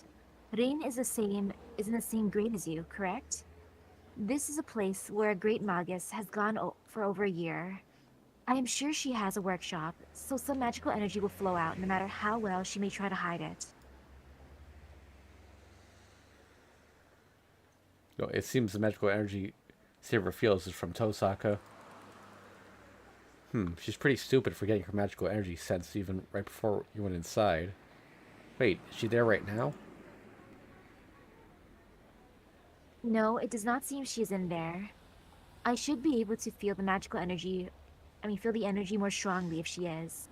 Nobody resembling a magus is currently on this property. There is a strange feeling, but there is no danger. I told you there's no danger here. Alright, let's go in.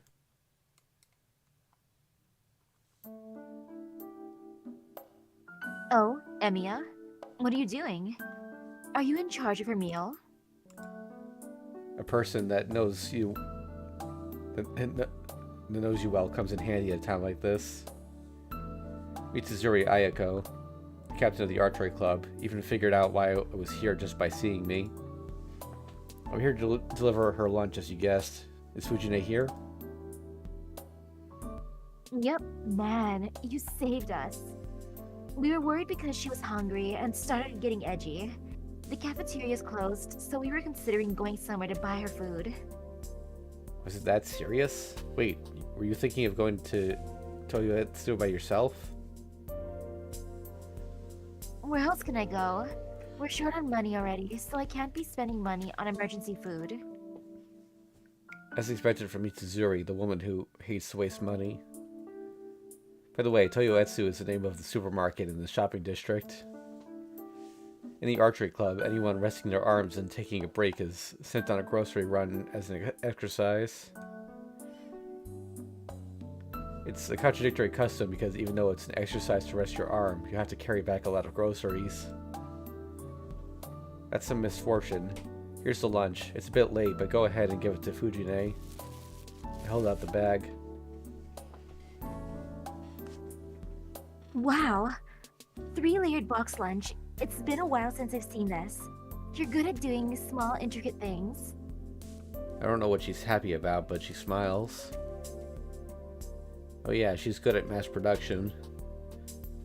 Mitsuzuri is usually in charge of dinner during our training camp, and she surprises us every time. The world of cooking is deep, considering how a curry with whole potatoes is tasted good. Well, anyway, Mitsuzuri only looks inside the bag and doesn't take it. Hey, just take the bag. Isn't it a problem in there with Fujine going wild? Yeah, if you think so. You should go in there quickly and give the lunch to her. First of all, you should know that she'd get mad if I turned you away here. I don't want to be chewed out by Fujimura-sensei, so go on in. She points to the range using her chin. She's right. It can get scary later on if I don't at least go see her. I'm not here for archery practice, so I can go home as soon as I get handed a lunch. I give up and head to the archery club range. But Mitsuzuri, you should be checking if Fujine has her lunch or not, since you've been here long enough. It's bad if the teacher starts looking at her students' lunches. Well, I was a bit tired this morning. I've been very busy lately, so I don't have much time to spare. Well, it does no good to be complaining to you.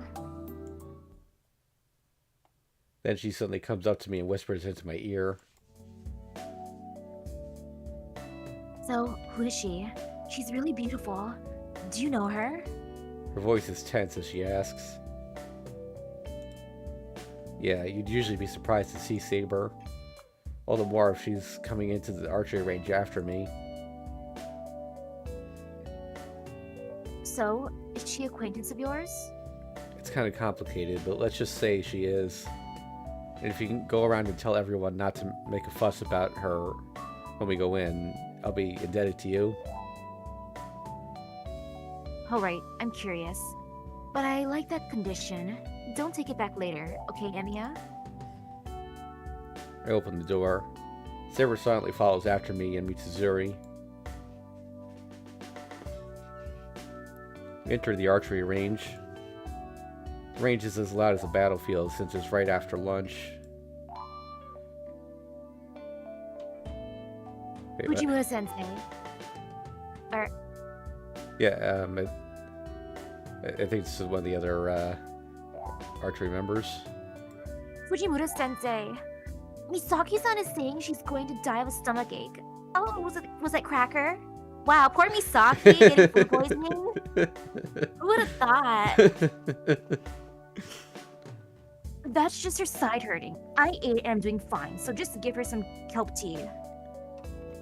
Too bad this Misaki doesn't have any art as far as I know. Ooh.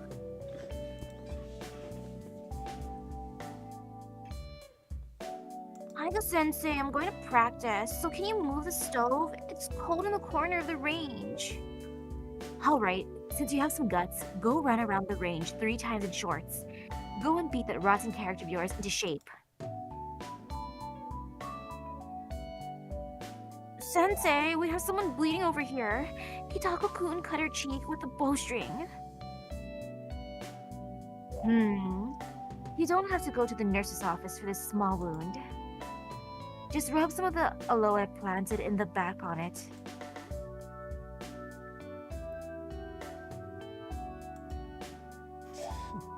Ouch, geez, why is the bow like this? I can't put this string on well if it's like this. Oh, there. Don't push on the top. You're still young, so get someone to help you if it's difficult. If you break it, your neck will be broken later on. That is, I'm going to break your neck for breaking our precious bow. Sensei, we don't have any powder. My hand is slipping. Oh, really? Can someone go to the storage room and get some off the stock? Sensei, we're out of stock as well. I think it's because you forgot to order more the other day. Oh man. And the first teams are going to go to the baseball club and steal some rosin bags. Man, she's nuts. They scream in unison. Man, this place doesn't change at all. Well, I can't be watching this hellish scene forever. Oh, great timing. Hey, Sakura. I call out to her. Senpai? Sakura puts down her bow in her hand and runs to me. Oh, cute, she's in the outfit. Yeah. Senpai, why did you come here today? Could it be, Yeah, I brought lunch for Fujine. I'm sorry, but can you go get that crazy teacher over there?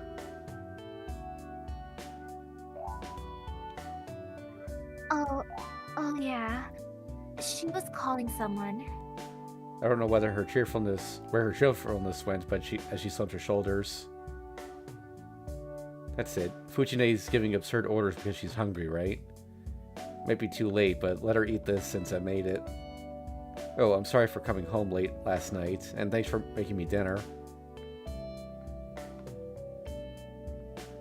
Yes, I'm glad you say so, but... Oops. She looks behind me. There she stands, a gold-haired girl unsuited to this range.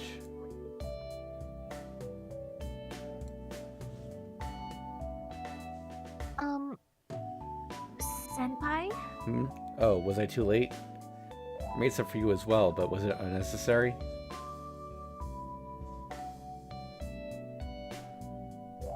Oh no, that is not true. I'm hungry as well. I gave half of my lunch to Sensei. Yeah, I thought so. So I made your lunch so that you can get it right away. It shouldn't take that long to eat it. But I don't think anyone's going to complain if that's the case. You're right. I'll have some then. Will you be here all today? Yeah, since I'm here, I'll stay here until the club is over. I skipped making dinner yesterday, so I'll cook dinner today. Come and eat with us. Yes, it'll be my pleasure. Then I'm going to go get Sensei. Senpai, please don't just drop off lunch and go away, okay? Sakura goes to get Fujine in a hurry. When I look around, Mitsuzuri is explaining things to the students that are getting rowdy from seeing Saber. Well, I've accomplished my goal.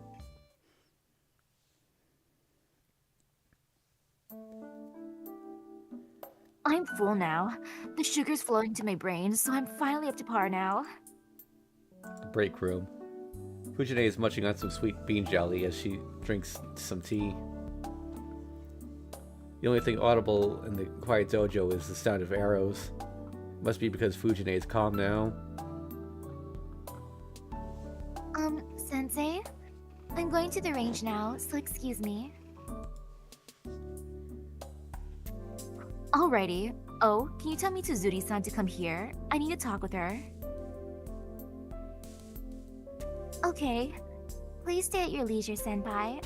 If you can. It'd help me out if you would coach me. Sakura bows and leaves.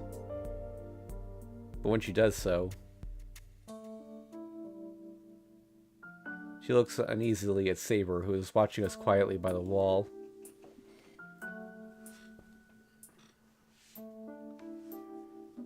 So, what are you gonna do now? The club's over at 5, so will you just watch until then? What should I do? Seems Saber's looking at the archery range with interest, so I should...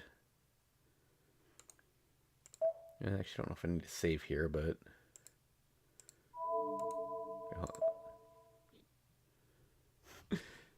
I like the name of this scene, by the way. Telephone murder Fuji choice. Great name. Let me check the flowchart here. Yeah, this choice doesn't matter. These all reconverge after a scene. So what do you think?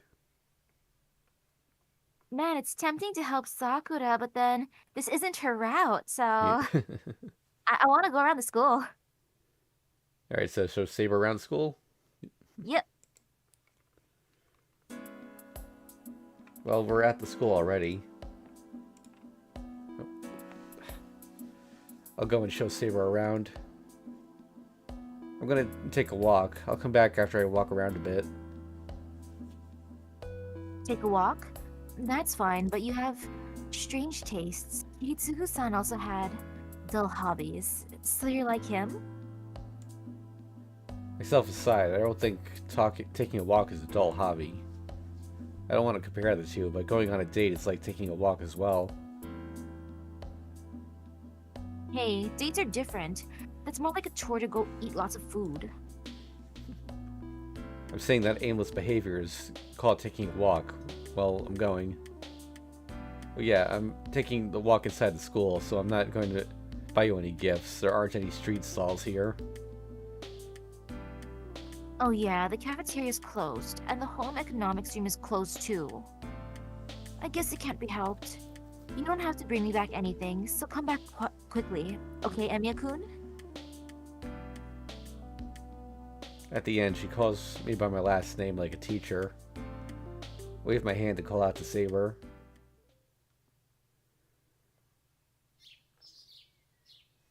Tour of the school? Yeah, we're here, so we might as well, right?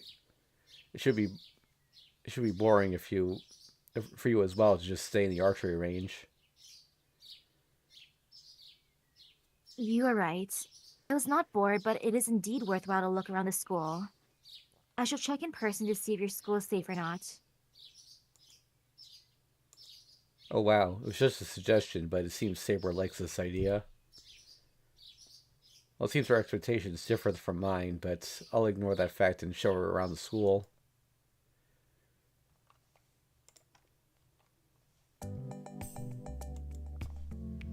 This is the back of the building. Here we have the woods behind the archery range. I think it's about 300 to 600 square meters. It might be as big as the front grounds. It's an example of bold property management that it's only allowed because we have a mountain here. I started out from a nearby place, the woods behind the archery range. Oh, 300 to 600? That is far too ambiguous. Thanks for your harsh comment. You look disappointed. What's wrong, Saber? It must be your imagination. I was not hoping for anything when you said you would show me around school. No, I do not mind at all that you brought me here first. I held no hope to begin with, so I cannot lose any hope. Saber just looks away. She looks totally disappointed, but I guess you can take it that she's sulking. So, what is here, Master? This is a desolate place, but I do not notice anything strange about it. Nope, I just told you we have a forest behind our school. Let's go to the next place.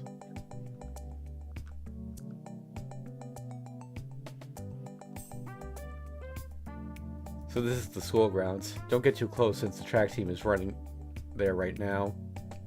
We sometimes play team matches here during PE. Team matches? Such as... Well, our athletics are strong. Baseball is the strongest. So we usually play baseball. We sometimes play dodgeball as well. It's a sport where we separate into two groups and try to beat the other team.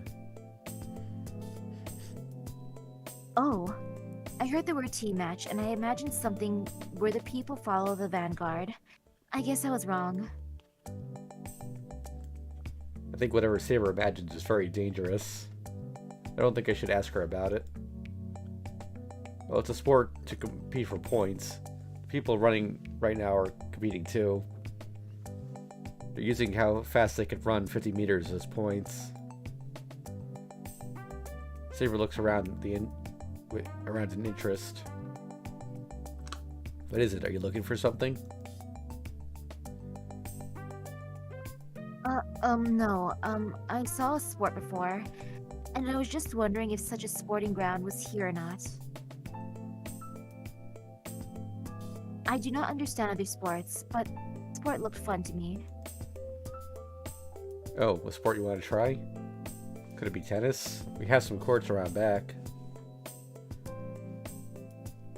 No, it's not tennis. Come to think of it, it is not a sport that can fit on this site. I just felt nostalgic since I was scolded once before for playing a similar sport with a sword. A sword? What could that be? More than that, I find it funny imagining the serious girl playing with a sword. Please forget what I said, Master. Well, we're done looking here, so let us go to the next place. What sport would she be thinking of? I'm not sure. Because when I think of like a big area with a sword like thing, I'm like, is she doing jousting? Yeah, that's what came to mind for me too.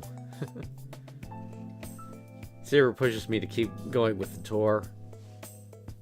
I show her the hallway. Then we get to my classroom on the 3rd floor.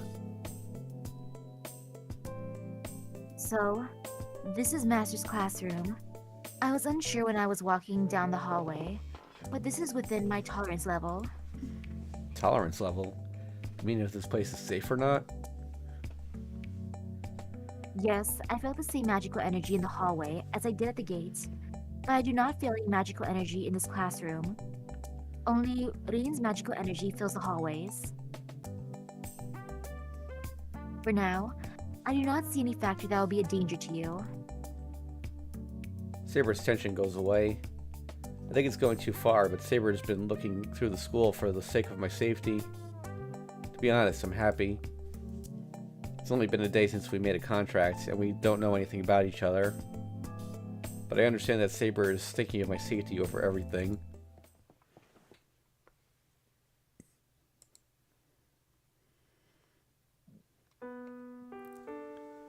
The club ends with when the sun starts setting. Sun sets earlier in the wintertime, and they must also take into account the dangerous events happening recently. Oh, where's Shinji? I haven't seen him today. He's skipping the club. He might have a new girlfriend, as he's been like this recently. Mitsuzuri says this as if it's nothing and walks to the school building. See ya. I have business in the teacher's office. Holding the key in her hand, the archery club captain leaves. We're at the front gate. Fujine, Sakura, and Saber and I part with everyone else here. Goodbye, Sensei. Don't tease Emiya, Tiger. You start going down the hill with those voices in the background. We keep walking. Sakura and Fujine are beside me, and Saber's following behind us.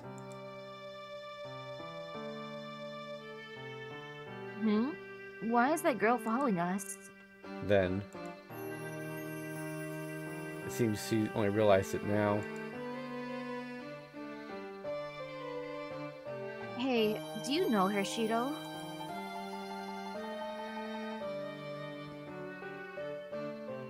Oh, it's the second time today I've heard that question. Thanks to Mitsuzuri letting me practice, I'm able to answer without hesitation. Yeah, I brought her here, so it's natural for me to know her, right? Yeah. So what kind of relationship do you have with her?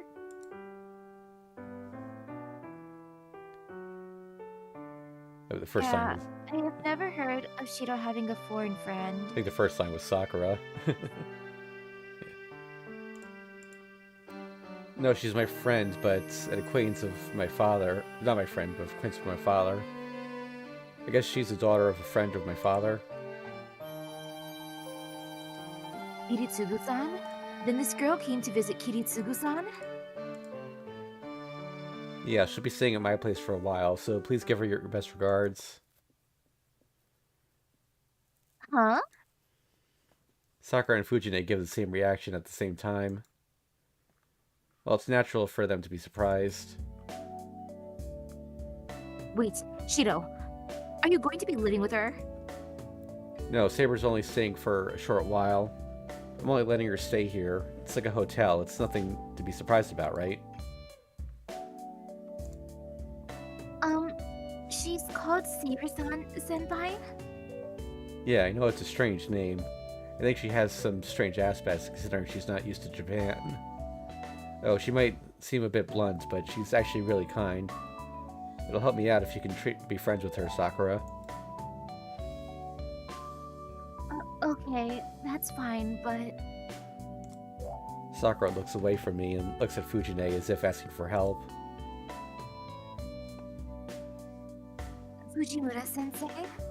Will you permit Saber-san stay? I can't approve of it as a teacher, but I can't just ignore someone who came depending on Kiritsugu-san. She looks dependable, so I don't think anything will happen, right, Chiro? Fujine glances at me and asks me an impolite question. Of course, she's my guest, and if she's my father's guest, I can't do anything impolite to her. First of all, she's like my sister.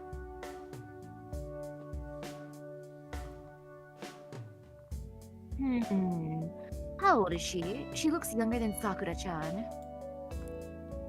I guess so. She stares at my face. And once we come to the bottom of the hill. Do you like her, Shiro? She suddenly gets me with a surprise attack. I don't know. I just met her too, so I can't answer a question like that. Ugh, my face is burning. I bet my face is all red right now. You're telling me the truth, but it might be possible in the future, huh? I don't know what she read off of me. Fujine crosses her arms and grows quiet as if she's pondering something.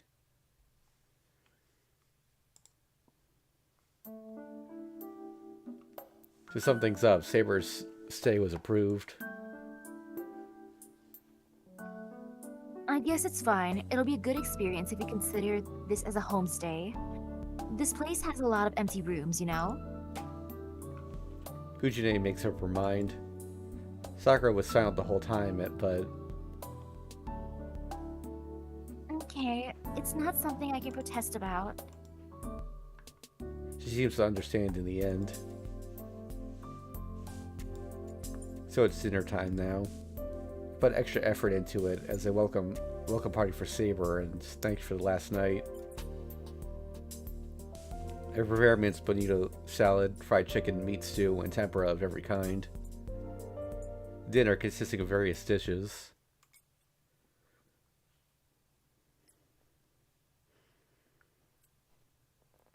Ends without anyone saying anything. I wash the dishes in the kitchen. It's not like I was hoping for a cheerful dinner from the very first day, but couldn't there have been a bit more conversation? I think today's tempura was really well made. It was perfectly made, so they should have at least said something. But they did finish all of it. What's up with more please 3 times being the only thing that was said? Cleaning up after 4 people takes a bit of effort. Actually, could there be meaning behind the fact that Sakura is not coming to help me tonight?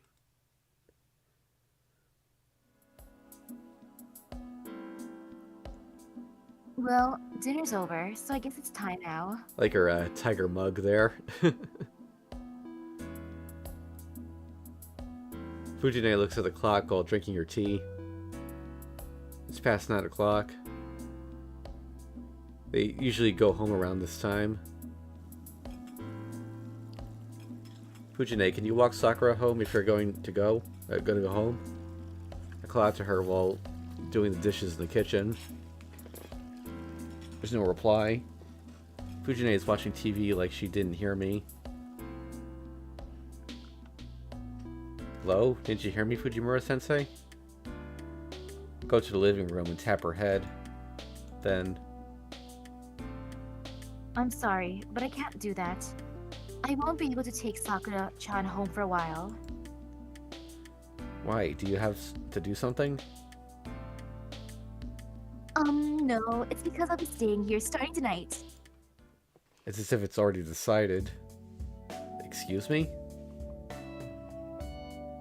And how about you join us, Sakura-chan? I can contact your place if you want. It's more fun for all of us to be here, right?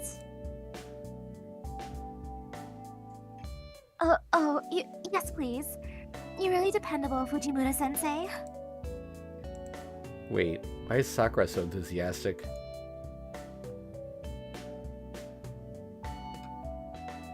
How right. We can use this. We can use the tatami room in the back. There's enough futons for all of us. That's fine with you, right, Saber-chan? Is it just me, or does it sound more like an order? Saber looks at me as if asking for help.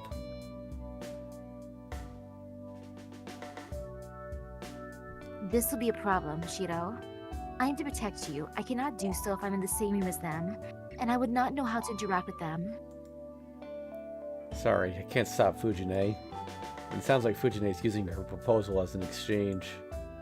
She'll probably take back letting you stay here if I refuse. We'll end up sleeping in the streets if that happens. That is a problem as well. The boundary field here is excellent. This location is a good base. You're well prepared here for any surprise attack. I see. Oh, I see. Then please just hang in there for that reason. We should be able to meet up quickly as long as we're here. It's hard work to keep Fujine company, but just say you don't understand Japanese if she troubles you. Hey, stop whispering over there. Come this way, Saber-chan. Shiro's a boy, so he can be by himself, right? Fujine pulls Saber to her. It's all decided with that. Saber's stay is approved, Fujine's staying, and Sakura is going to keep them company as well. The population here has increased drastically in just one day. This place really is like a hotel now.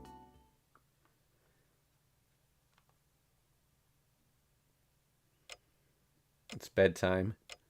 The light finally goes out in the noisy tatami-floored room, and the silence returns.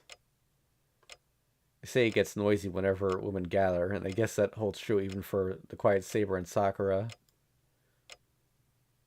No, that's wrong. I mostly heard Fujine's laughter. But still, it's true that it was loud in that room. It's not good for my mental health to have girls my age being rowdy in the same house. Damn, my sleepiness went away thinking about them. Things like Saber's troubled face.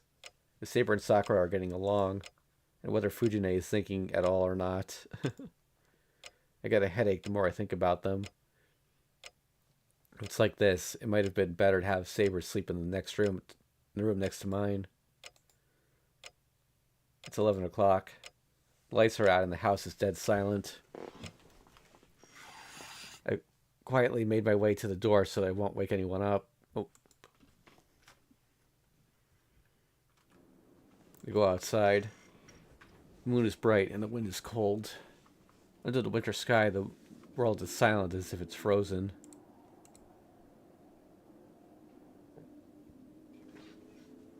It's quiet inside the shed.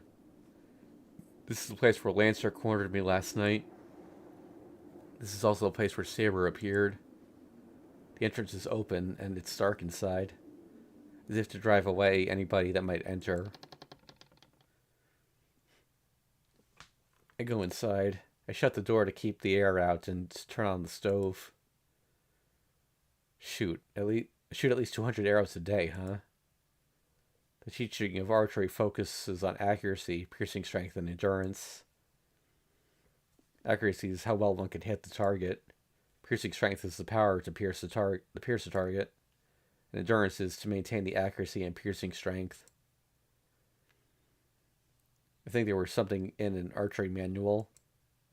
Something about continuing forever after one masters the true meaning of archery. And how one should shoot more than 200 arrows a day. Yeah, I don't know what to do as a master, so I should at least train my magic. I sit down and take a deep breath.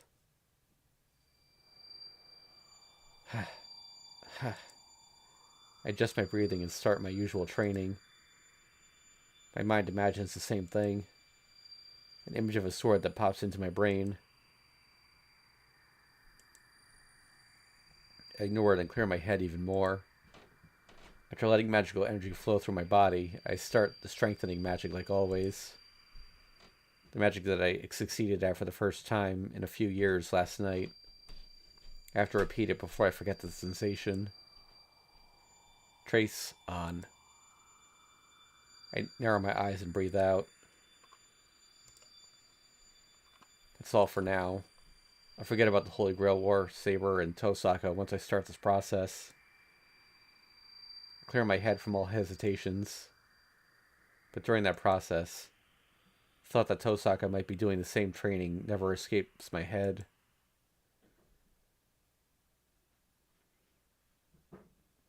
Interlude. Ooh, is it a sleepover? She goes through the darkness. A desolate night. She enters the room from the dark hallway.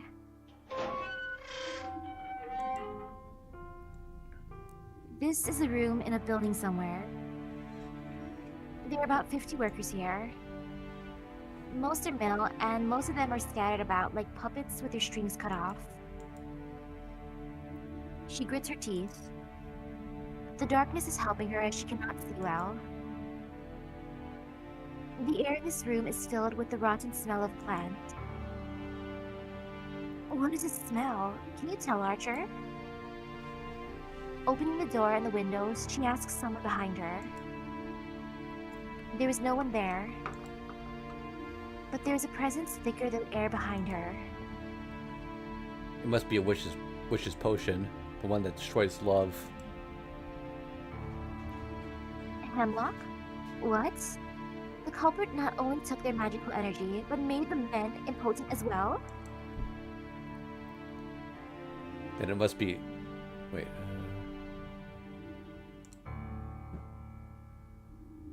Yeah, then it must be a woman. I don't know what kind of grudge she has, but it must be a big one to keep taking it out on people even after she became a servant. Stop talking and open the windows. They're still breathing. I guess it makes no difference if they are found now or tomorrow. Let's get away from here until we're done, Archer. She opens the windows and treats... Oh, no, sorry, you. She opens the windows and treats those who are in especially bad condition. After that, she leaves the room. Damn it. I have to get my clothes to the dry cleaners.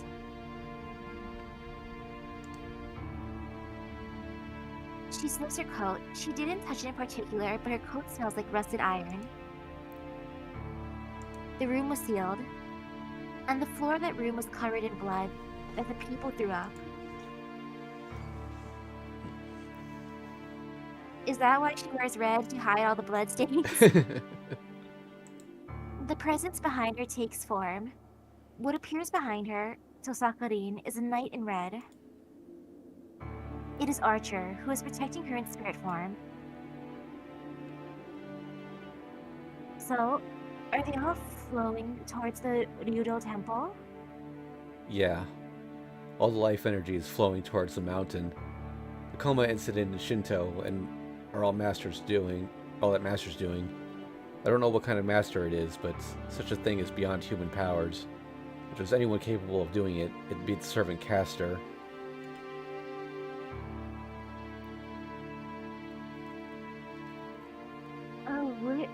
A witch at the Ryudo temple?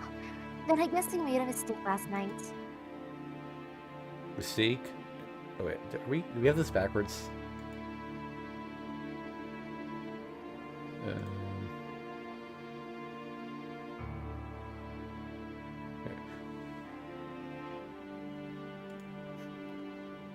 Yeah, okay. Okay, yeah, we got it backwards. Oh, mistake? You're talking about how we got away from Berserker? I think that was the best possible outcome. Really? If Castor had such a large network, I'm sure she saw our fight last night. But we could not defeat Berserker. We let Saber go, and we gave away the scope of our power. A part of this is good for us.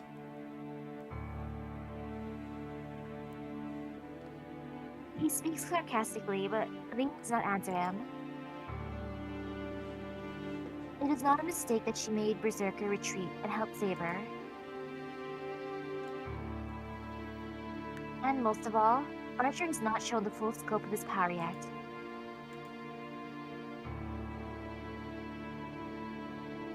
Last night, it's true that the arrow Archer fired stopped Berserker.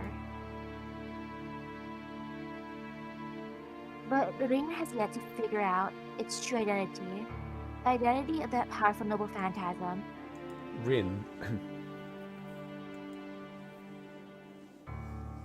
No, she knows the principle behind it. That was just a bomb. He just explored the bomb called the Noble Phantasm in front of his enemy. It does not need to be said how extraordinary that was. That was a one-time explosion of magical energy, using the strongest phantasm possible. Broken Phantasm. That is the name of the noble phantasm this knight in red possesses. Rin. But it's too strange. A servant only wields one noble phantasm, and it is part of them that they had for their whole life. What hero can possibly destroy such a thing freely? Rin. It is not easy to fix a destroyed noble phantasm. It is like committing suicide for a servant to destroy his noble phantasm. Rin. In other words, Archer abandoned his strongest weapon when he still had 6 more enemies he needed to defeat. No, first of all, he destroyed the proof of his heroism under his own will. It's so crazy that the other servants would faint from shock if they would find out about this. Rin. Oh, what? Sorry, I wasn't listening. I asked you what you were going to do now. You must be tired from the previous battle, so we should go back and rest.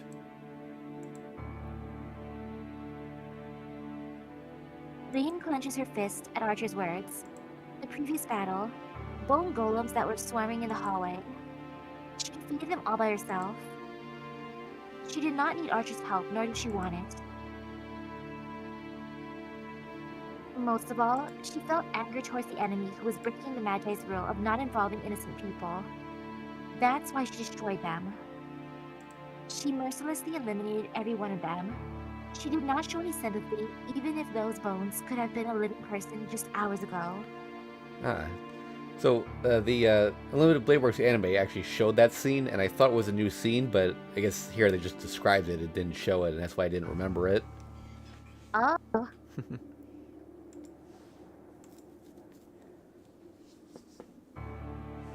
She did not suffer any wounds in the battle, except one.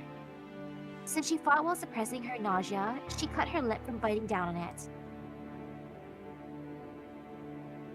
We're going after Castor. He can still feel her presence, right? We'll finish this off before she can run to the Ryudo Temple. What? I'm surprised. I thought it was your principle not to do anything impossible. Yeah, I don't do anything that I see as impossible. But this is different, right? I'm sure we'll find some clue if we hurry, and most of all... You have to start the fight, huh? Man, you're letting the easy enemies run loose while going after the most difficult enemy? Hey now, we can let Saber be. We can finish them off at any time. So you don't need to worry about them.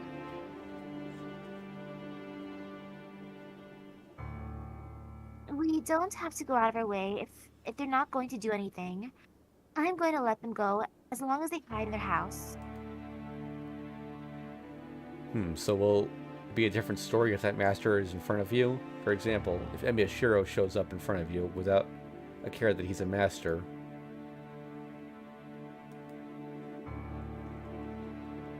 His words are meant to test her, looking down at the night town. I'll kill him. I have no kindness to give to someone who wouldn't understand such a simple fact. So Sakurin answers as if convincing herself. Interlude out. By the way, if we had gone to this on this route from the Fate route, it would have skipped that scene entirely. Makes sense since, he's hurt. Chapter 5, Bonnie and Clyde.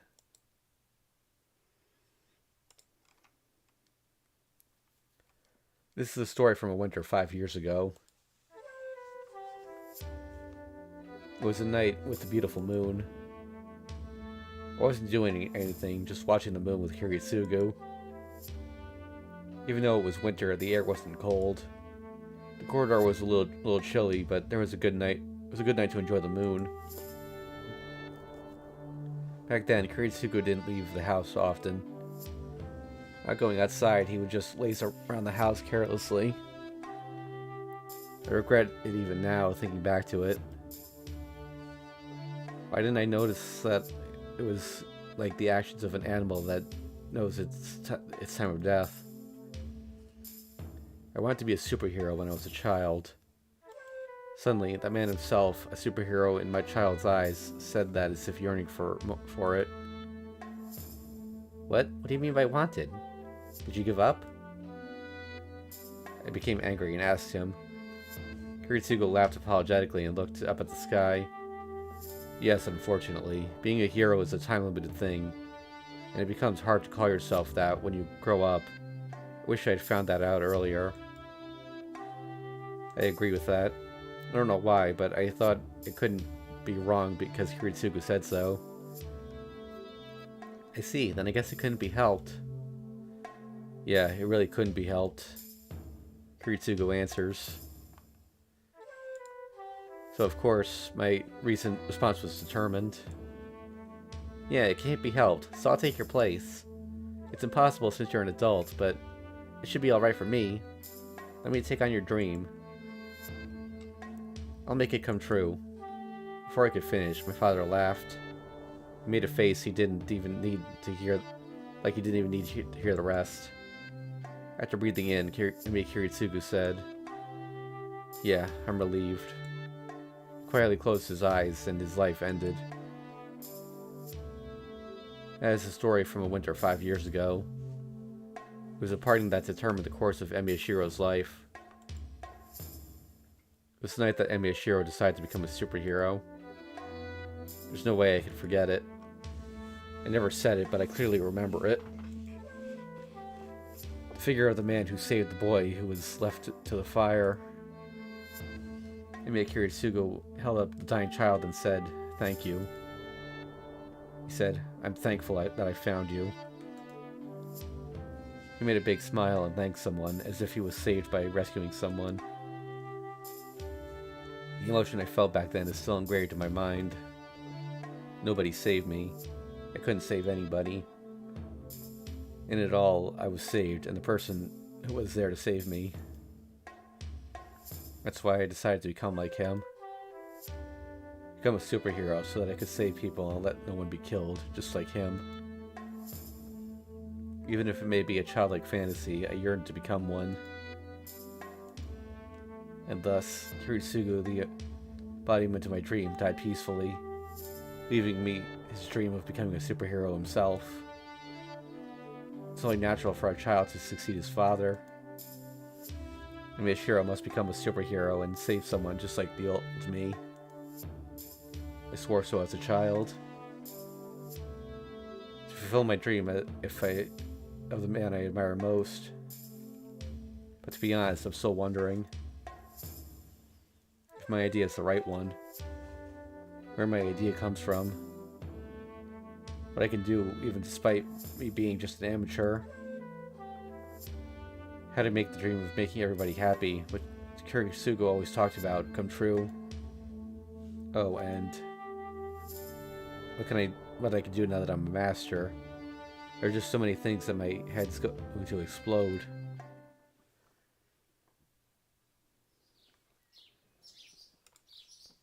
Wake up from that familiar dream. Bright morning sunlight is coming from the window.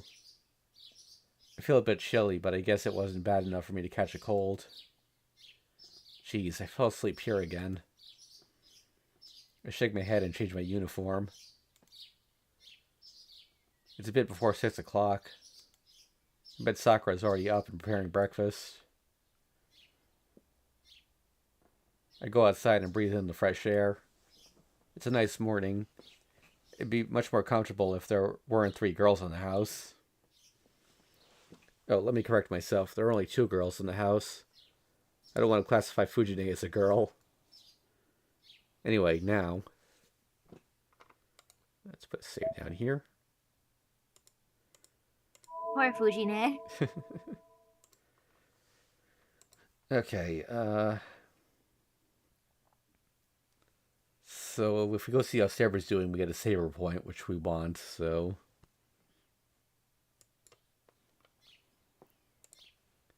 I have to see how Saber's doing. It seems Saber is rather sociable, but I think she would have been alright with the other 2, but still, I'm worried. I bet Saber's already awake.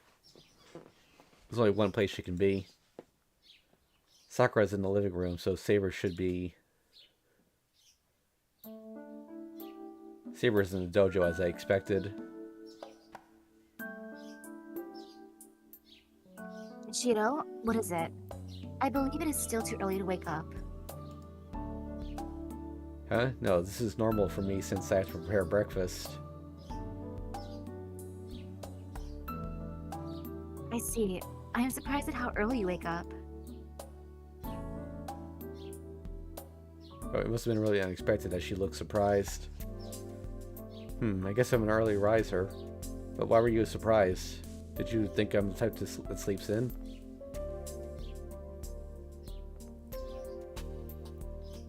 Oh, excuse me. Taiga's still sleeping, so I jumped to a hasty conclusion that the Emiya family are not early risers. Oh, I get it. Fujine's sleeping ability is unparalleled. I get it now. Come to think of it, Saber and Sakura were sleeping in the same room as Fujine. But it was hard for them to sleep peacefully. By the way, good morning, Saber. Were you able to sleep well? Yes, there was no battle yesterday, so I do not have any fatigue. That's good. I thought you might not have slept well considering how much Fujine moves in her sleep. It also seems you guys were up late last night. If it gets too loud, I can tell them to give you a separate room. I propose, thinking that Saber might not like being with Fujine. There is no need for such a thing. As long as there are no problems, I would like to go with Taiga's proposal. Really? Well, that'll help me out too. Is it just me or is there intimacy in Saber's voice? Saber, do you like Fujine? Yes, Taiga has a good personality. A person with such honesty and open-mindedness is rare. I can understand why you're so honest. Having heard that she was that she has raised you. I don't know if I should be happy about that or not. I am praising her. I've only known her for a short while, but I understand her quite well. I see. I agree that Fujine is easy to understand. The problem is that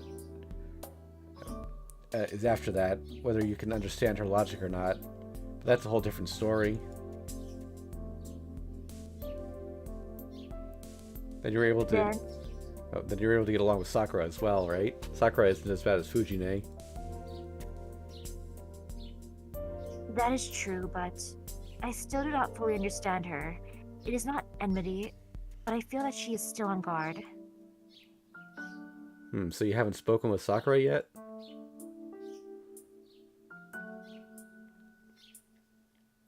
I have made peace with Sakura as well. As you said, she is kind just like Taiga. Oh, then there shouldn't be a problem. Sigh with relief. I don't want to know why she used the phrase "made peace," but it seems she became friends with Fujine and Sakura. I'm I'm sure all the problems in this house are solved now.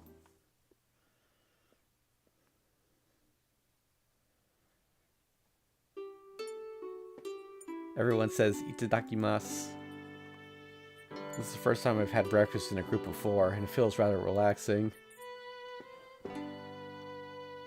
This is a bit thin. Did you change something, Sakura? Yes, I thought Sayori-san wouldn't be used to miso soup, so I didn't put too much miso in it. Yes, I like this miso soup better than last night's. But please cook at your leisure since I am used to Japanese food. It'll be for our mutual benefit. Really? Wow, you're using chopsticks. I'm surprised. You really are multi-talented. I am used to it. But to be honest, chopsticks are tiring. I do believe it is better than a fork and spoon though. Yeah, fork and spoon over chopsticks. Oh, that's not what you put on it. You have to put soy sauce on that. I see. Thank you for your advice.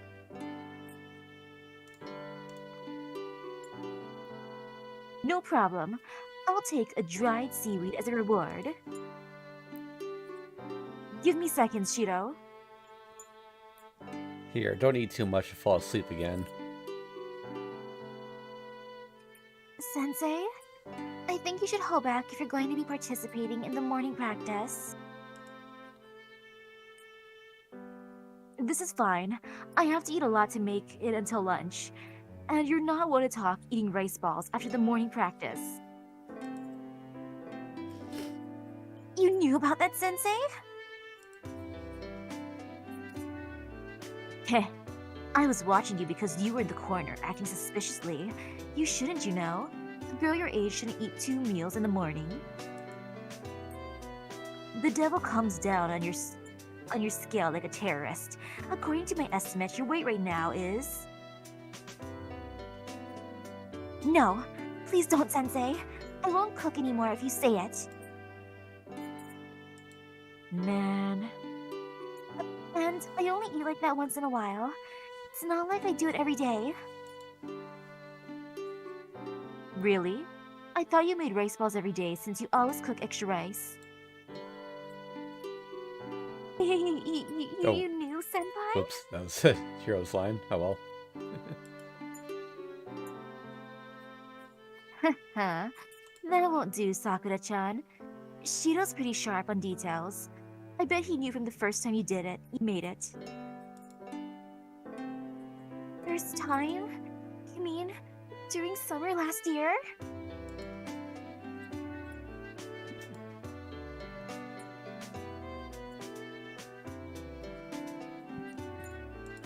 Is there dust in the air, Sakura? Why are you waving your hands in the air? Breakfast proceeds like that. Breakfast table is twice as loud as usual. And suddenly, over 15 victims were found earlier this morning, and they are undergoing treatment at a nearby hospital. I see some disturbing news on the TV. Huh? A gas leak in Shinto again? Wow, it's 50 people this time. Let's see. Nobody could contact the victims since last night. So some of their families called the company, but the guard found nobody in there. Why is that? Why didn't the guard notice when they were in there, unconscious since last night? That's much more than neglecting your job. Fujine must have lost her appetite as she stops eating her third bowl of rice. Saber watching the news with an intense expression. What? Huh. In that case, I'm not mistaken. I don't know the motive, but this is something that's done by a master. I can say it's fortunate that nobody died, just like all the other gas leak incidents.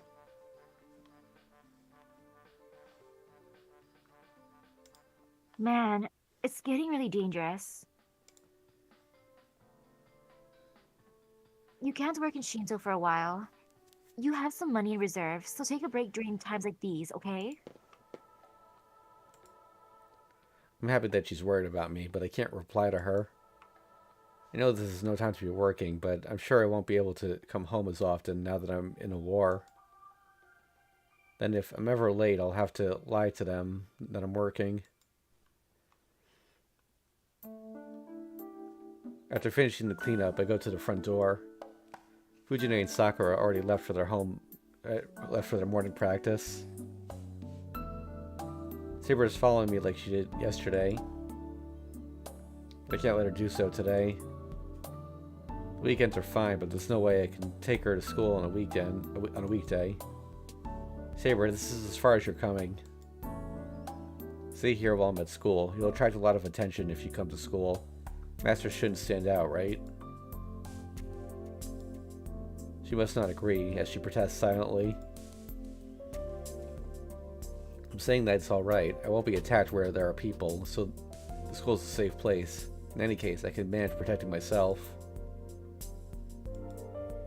Saber's brow twitches. She must have some argument about me being able to protect myself.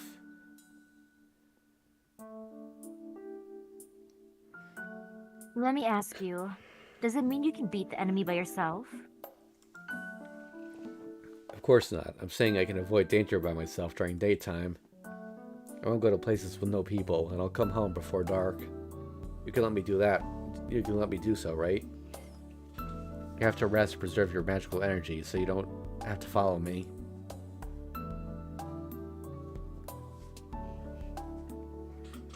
I see. I have to believe in you if you say so. Saber lets out a sigh as her shoulders slump. She's seriously worried about me. I feel bad about turning her down. I'm sorry, Saber. But it's alright. All you have to do it, and you'll know if I'm in danger, right? You can come to me if that ever happens.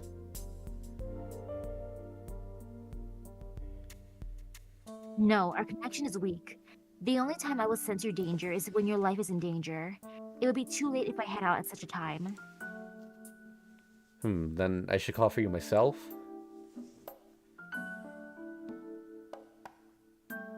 Yes, if you call for me in your mind, it will be transmitted to me, your servant. Please use the command spell if you believe that will not be in time either. I shall be able to jump through space to aid you if I have its backup. Jump through space. That's pretty much like sorcery. The right to absolute obedience. The command spell, is that powerful?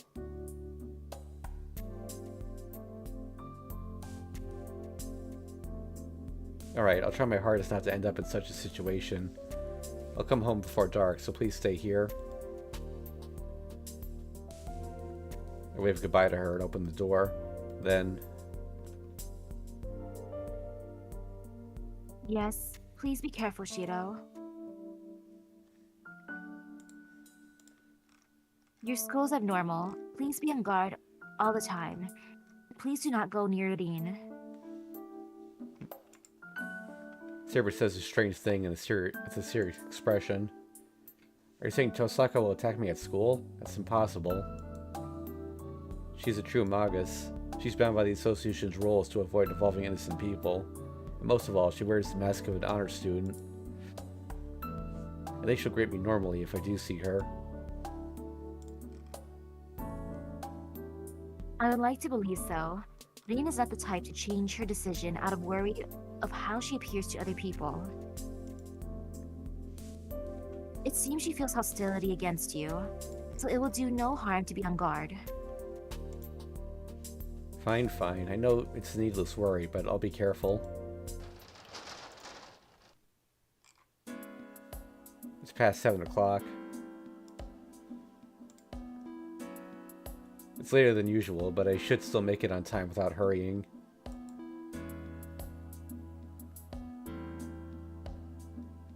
Oh, by the way, at this point, if we got here from the Fate routes, we would skip this scene and go right to a scene that's forced to lead to a bad end. So we have come pretty far since that split. Dang, that's so mean. Yeah. The people who probably went there blind, like, what? Why? Well, they probably, anyone who made it this far would have noticed the title change to Unlimited Blade Works and wondered what was up. But, that's why you save after every choice, Mm, It's 7:40. I go through the gate, and as I make my way to the school building, I feel something strange and stop. What is this? It's not like something strange, right? It's not like someone's watching me or that something looks different. If anything, that's not it. It's not that lively. It feels like the students and even the trees and the buildings are dull in color. I bet it's just me. I'm sure that I'm stressed out from all the events that have been happening. I close my eyes and rotate my shoulders, but the strange feeling doesn't disappear even after that. I get up to the third floor and head to my classroom. Then I run into Tosaka. Yo. I know her, so I greet her. But Tosaka freezes as if she's seen a ghost. Tosaka? What? Is something on my face? I wipe up my cheek with my uniform. But Tosaka doesn't even reply. She looks away from me and goes back to her classroom. What was that? I don't think it's like her to ignore someone who greeted her.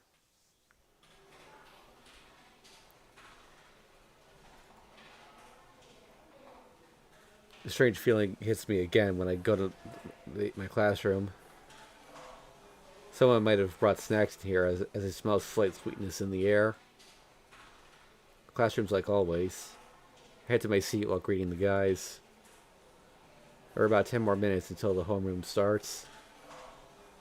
I look around the room and I notice a seat without a bag. Shinji's absent, huh? Come to think of it, he wasn't at the club yesterday either. Shinji is actually quite punctual and he tries hard to follow the rules. It worries me a bit that a guy like him has been absent for 2 days. It's lunchtime. I usually go to the student council room when I take my own where I make my own lunch. It's because the guys will take my food and the girls will make fun of me if I eat in the classroom. What's wrong, you say? You're not eating lunch? No, I just finished eating. I'm just really sleepy right now. Wake me up when lunch is over. Misaki then puts his head on the table. Did you stay up all night or something? I thought you had to go to bed at 11 at the temple. Yes, but I'm having difficulty sleeping lately. The fatigue won't go away no matter how much I sleep. So for the past few days, I've been sleeping whenever I get the chance. What is that? You should be sleepy if you're sleeping every time you get the chance. That's true, but sleeping won't let me rest, so I have to sleep to rest. I know I'm contradicting myself, but I can't help feeling sleepy. Man, it's too early to be spring, you know? In spring, one sleeps a sleep that knows no dawn, huh? You certainly got me there. Issei doesn't even try to get up. I guess it can't be helped. It looks serious, so I'll stay here until lunch is over. Huh? Someone's here, Issei. I don't care. Tell them the student council isn't open today. I can say so if you want, but I think it's Kuzuki-sensei. That's bad. Issei gets up slowly and opens the door. Ryudo. It's about the archery club this morning. Kuzuki-sensei stops his words after seeing that I'm here. Kuzuki Soichiro is the homeroom teacher of Class 2A and also in charge of the student council. He's a very strict teacher and quite blunt. Huh? Then she didn't even go home? Correct. We will probably call the police. I believe you know, but do not spread the rumor. I know. Then how about Mato? The student in the archery club said he saw her and Mato together. It's the same for him as well. Mato Shinji is absent today, and his house is empty. His sister, Mato Sakura, was staying over at Fujimura Sensei's house last night, so she does not know anything. Issei and Kuzuki are talking about disturbing stuff. Summing up what they said, it seems a student council's been missing. A student's been missing since last night, and Shinji's the last one to talk to the student. Sorry to interrupt you. I'm sure the school's curfew will be set at an earlier time now. Quickly starting his business, Kuzuki leaves the student council room. Geez, have you seen Shinji, Emiya? No, I didn't go to the archery club this morning. You should know as well that he's absent, right? I see. I hope that's the case. Issei's face clouds up. Geez. It's not something I should really butt in on, but it seems this concerns the archery club. I'm sorry for Issei, but I should get some information out of him. Issei, who's this person that hasn't been home? Well, I already know Shinji hasn't been home. Well, you're not an outsider, so I guess you can know. It all happened last night. We got a contact from a family saying that their daughter has yet to come home from the archery club. When we contacted the students who actually went to the club, we found out that it was Shinji the last talked to the student. Talked to Shinji? Hold on, Shinji wasn't at practice yesterday. And I parted with everyone at the school gate. Yes, it seems you were there as well, but this is after that. When the student returned to school to get something he forgot, he saw Shinji in front of the archery range. It seems the missing student and Shinji were having a quarrel. I have a bad feeling about this. There's only one student that could have been there. Don't leave out the one important detail, you say. Who is the student that's been missing? Okay, Mitsuzuri Ayako, the captain of the archery club. We do not know where she went after returning to the archery range keys. And after someone saw her in front of the archery range, Issei averts his gaze. Classes end. I don't know if that incident is the reason, but all clubs are canceled for today. It seems the library is closed as well, so the students are going home in a hurry. There's an announcement that all students are to go home unless they have some special business. I'm the only one left in room 2C. I bet it's like this in other rooms, so I should hurry or there'll be nobody left in the school building. I should go talk to some people before that. I can't go straight up. Excuse me.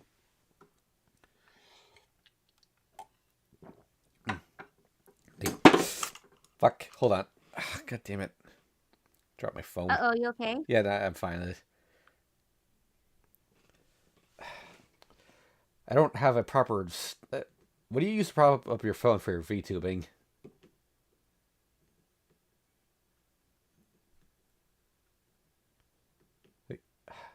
I don't have anything to hold my phone up, so I just rest it on the stand that came with my microphone, since I have a separate thing for that. But it slips, and it's really hard to get into position for some reason. Understandable. What do you use? I got this one thing that I clip onto my nightstand from Amazon. So just like hold your phone, like it grabs it, or Yep. Okay. Yeah, it has like a little grabby thingy. I can send you a link later. Sure, that would help. Thanks. I need something like that because it's what I don't get is like sometimes this works right when I put it up. Sometimes it slips off and okay, now it's stable. Okay, we're good. Sorry about that, everyone. Okay. I can't go straight home after. Okay, never mind. We're not. No more VTuber today.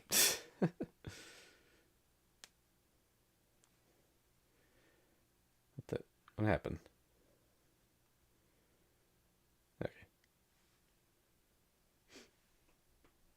switching over to reactive for the rest of the day because I don't want to deal with this right now.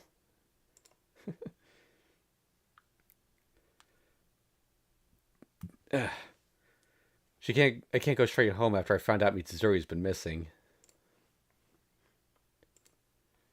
She's firm and she's stronger than most guys. It's not a trivial matter that she's missing, and most of all, it's ignored as her friend.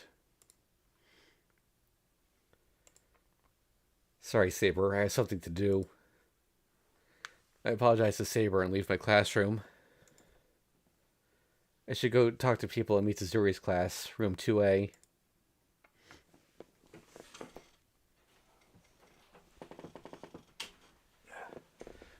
Huh? Ayako-chan is absent today because she's sick. Mitsuzuri-san's absent today. Oh, I think these are random students talking. You should know if you're in the archery club, right? I'm telling you, she's absent. Even devils get sick, huh? Her record of not being absent ends today. That's all I could get from the girls in her class. It seems everyone has been told that Mitsuzuri is absent because of illness. Sorry to interrupt. Don't tell her about this if she's here tomorrow. I wave goodbye and leave. If there's any place to go now, it'd be the archery range. No one's here. Well, duh, there's no club activities today. The door to the range is shut tight. It seems like anyone's inside, so it's meaningless to stay here. I guess I'll talk to Issei. They might have some new information. It's been 3 hours since lunch. It might be possible that she's already been found and it's turned out nothing is wrong at all.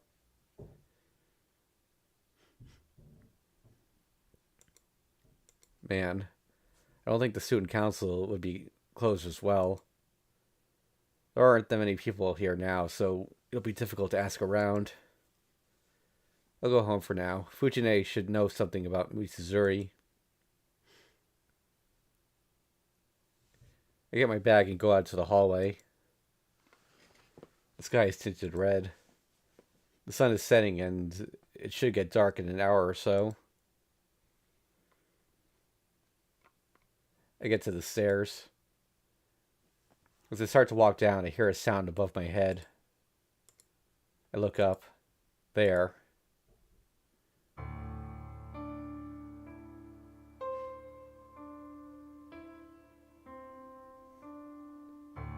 Ooh, she's mad. Yep. Tosaka standing there at the top of the stairs.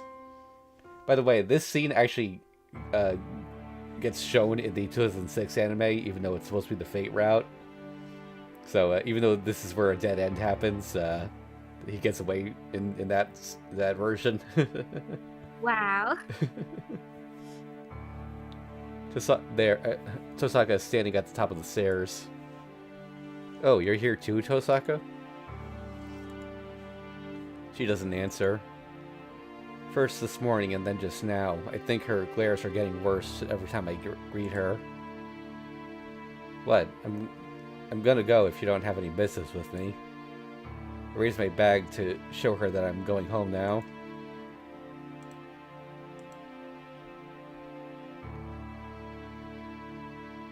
I don't know why, but Tosaka sighs.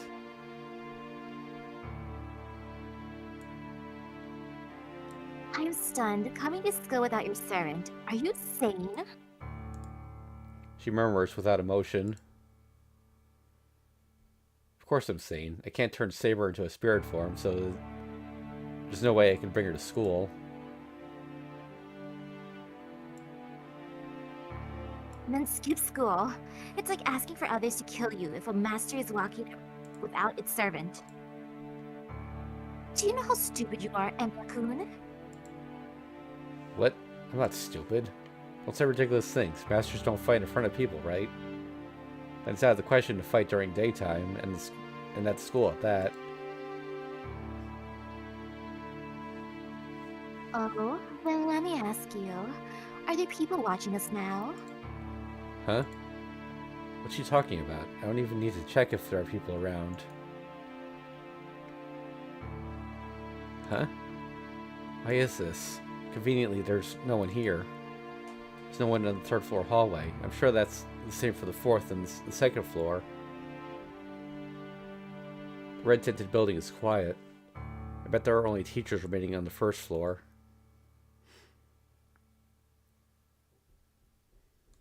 It seems you finally understand. Jeez, I was more pissed than astonished this morning. It seems you finally understand. Oh yeah. Oh. I told you so many times, but you still came to get killed.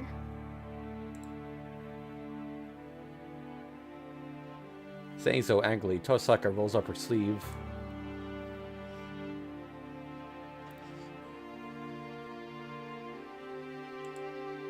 A slender white arm. On the feminine arm, something like a glowing tattoo appears. What? It's not a command spell. Could that be, even though I don't have one, it must be proof of a magus, a magic crest.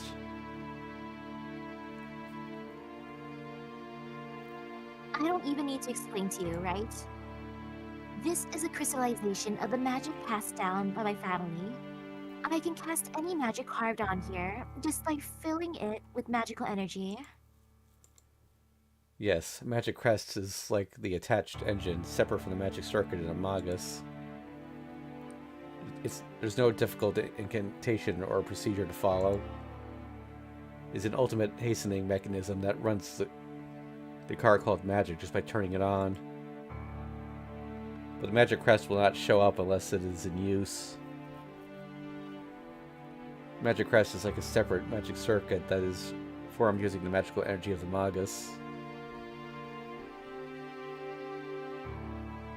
I told Archer to go home. The gander shot in the magic crest should be enough for you. Ah yes, the guaranteed stun that comes with the combat uniform. There's no emotion in her voice. That makes me realize that she's serious. You can run away, but that's just making it hard on yourself. I'm going to win in the end no matter what you do. She coldly says so. But my head's spinning. Fight here? Why does it have to be here? Why does it have to be now? Why do I have to fight against Tosaka? Hold on, Tosaka, are you insane? This is the school. Who knows who'll come up if we make a commotion? I think about it when it happens. I don't let chances in front of me slip by. I'm sorry, but I'm taking care of you right here and now. And besides, I don't think I can stand having you walk about carelessly. I said hold on. I don't have any intention of fighting you. I do, even if you don't. Just prepare yourself, Shiro. She moves her arms and starts to fight. What sort of magic is it? The instant she points her left hand at me, my vision fills with light. It's about 4 steps to the stairs leading to the second floor. If I'm to retreat back to the hallway, it'll also take me about 4 steps to get to cover. There's no time to think. I save. So at this point, you would, if you're on the, if you came from the fate round, you would automatically pick the bad choice, which is to jump to the stairs.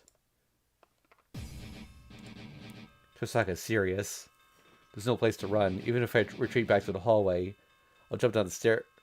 I'll jump down the stairs in front of me. Ha! I take the floor with full force. It's about 1.5 meters down. I can easily take this kind of height. A running long jump of 1.5 meters high, 1 meter wide. I land without hurting myself. I have the advantage of 1 floor between us. So now I only have to run on the first floor and get out of the building. What happened? It came from above. It feels like a giant blob of jelly fell on top of me. I can't move my legs. Weight of the jelly is stopping my feet. I try to shake off the pressure on my back. I feel like throwing up when I move. It's cold. I have goosebumps all over me. My joints are hurting. My muscles are heavy, and my organs are half shut down. Crap. This is. It's not because of the jelly that I can't move. This is a bad case of the cold. Tosaka's magic. The Gander shot, a magic that'll infect the target with the cold, has hit me. As a result, my body is so sick that it can't move on its own.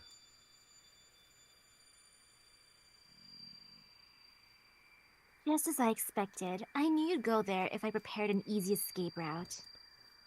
I hear Tosaka's voice from afar, as if she's contacting me from the moon.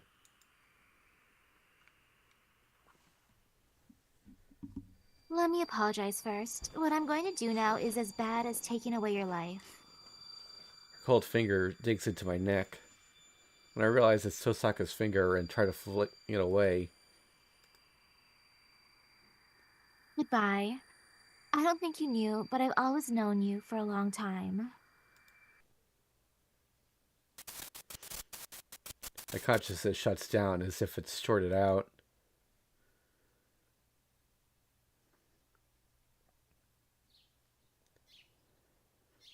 Huh? It's morning already? Rouse my sleepy mind and pull myself up. It's past 6 o'clock. I should be preparing breakfast now.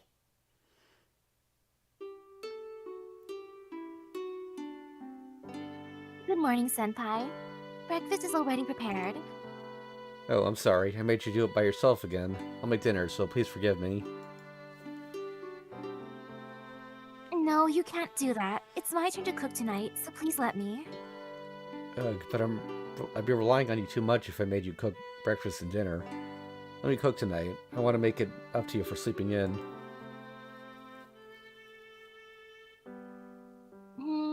Then let's cook together.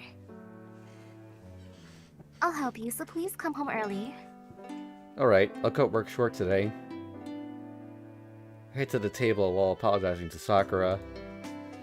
Breakfast is already on the table, and Fujine runs in at the last second like always. Good morning. Everyone sure is doing well this morning. Wait, huh? What is this, Shiro? Huh? What do you mean? Did you forget something at your house? Huh? That's weird. I thought something strange, but nothing strange at all. But it's still bothering me, Shiro. Aren't you forgetting something? Forgetting something? Like what? Don't ask me. I'm asking you since I can't figure it out. Sakura-chan, don't you think something's strange? It feels like we're forgetting something or missing something. No, I think it's just your imagination, Fujimura-sensei. We're not forgetting anything, nor are we forgetting anyone. Oh well, if I can't remember it, then it must mean it's not important.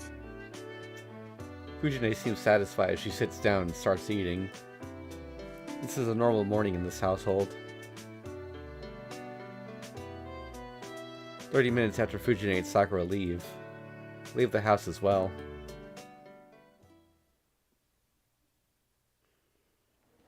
I walk up the hill. It's past 7:30. The road is filled with students like me. A familiar scene. I breathe in the perfect morning air. Then, I notice a female student is looking at me. She must have found it awkward that our eyes met as she starts walking on quickly. Oh, Emiya. Were you glaring at Tosaka? Huh? Oh, morning, Issei. I wasn't glaring at her. It's just that our eyes met. Really? That's fine, but make sure not to pick a fight with Tosaka, okay? It's a principle to counter twice as hard. You'll be throwing away your last year in school if you do so. I don't know how serious he is, as Issei murmurs Buddhist scriptures. That's needless worry. Are you stupid? First of all, I don't even know her. Well, she did look beautiful, but I don't know such a person went to our school. Yes, that's the correct response. That thing is too much for us humans. Is there a way not to get involved with her? Huh, I wonder... I was worried for a second, but everything is settled now. Issei goes up the hill. I watch him go as I stand there. I'm already seen with nothing missing. My left hand hurts a bit. Everything's settled. What happened and what ended? I hear the first bell from the top of the hill. It's 8 o'clock already. As the school gate closes, I feel I'm locked out from something. Nothing comes to mind. I feel uneasy for some reason, and I can't think of where to go or where to return to.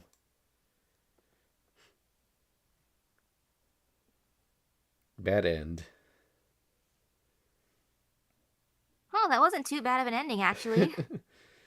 Well, I mean, long term, think about what happens after the Grail War ends. True. This ending confuses me, though, because of something in Witch on the Holy Night. Like, without going into too much detail, like, the plot of that story hinges on the fact that that Alco and Alice can't erase someone's memories. Hmm. But Rin seems to be able to do that here, so I don't know if that's just magic they don't personally possess, or... I don't know. I'll have to look into that at some point. I haven't actually finished that game yet, but... Yeah.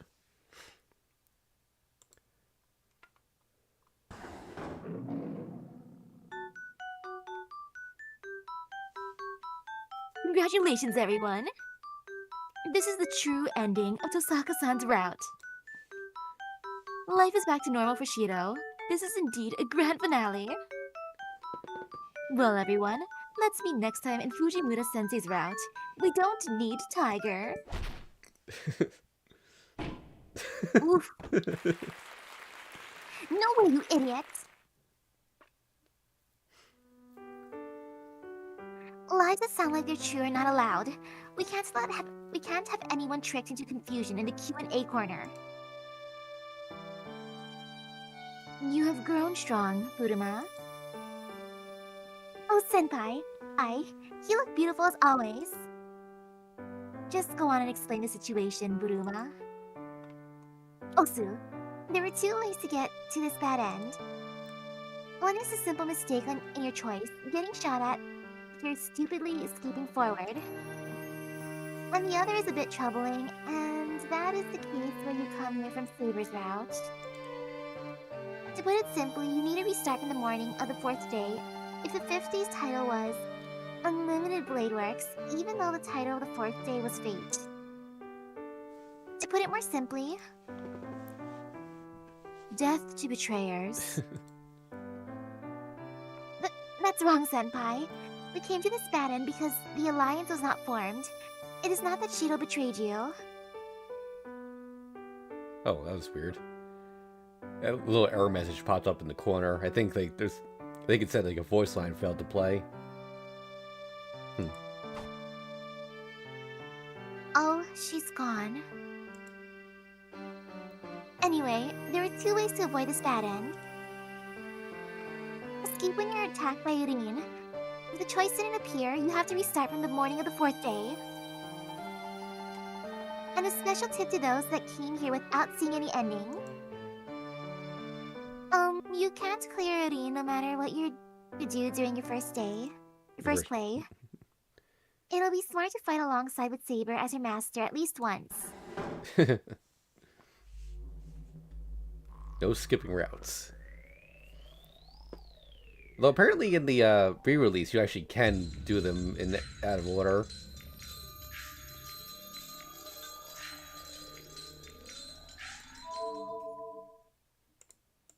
Okay. Jump back to the hallway. I don't look back as I jump. I use the corner of the hallway as a shield and jump sideways with all my might. I slide into the hallway.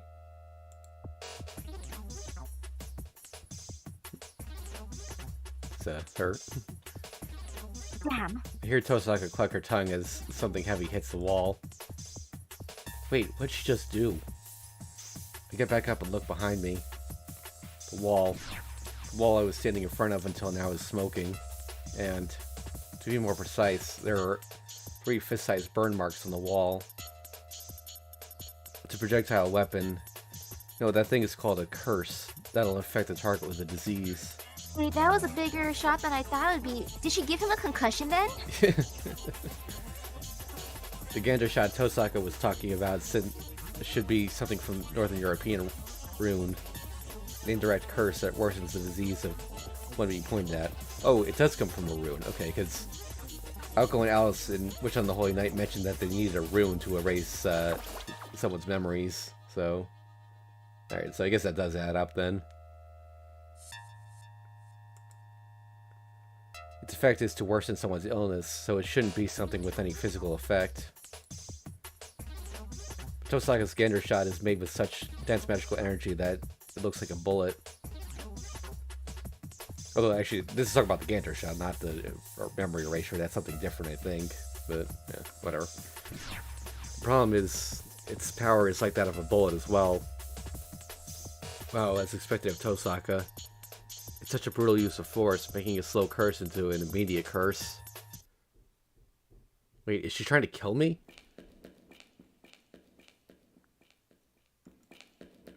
I told you so. I hear her running after me. I instantly get myself together. There's no time to think about that. I have to run for now. Hallway. No, hallway's bad. The hallway's straight. Tosaka's using a projectile weapon, so she'll shoot me in the back if I run down here. Don't move.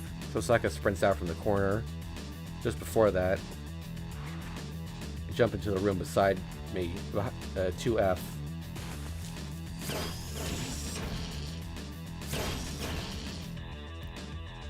She shoots the Gander shot through the hallway. It seems she shot it right after she ran into the hallway. By the way, I don't know if maybe it happens later in the game with something else, but like in the anime, it usually depicts her firing the Gander shot by like doing finger guns, which also carried over to Ishtar and FGO. I love that more. Yeah. Damn, I can't fight against that thing. How could she tell me to fight? I'm no match for her. Look around the room in a hurry. Is there any protection? Isn't there a shield and armor or bulletproof vest in here? Crap, she's here. Her footsteps stop in front of the classroom. I'm sure she saw me running in here. And she must be wary of my setting up an ambush. No way, am I an idiot? I run.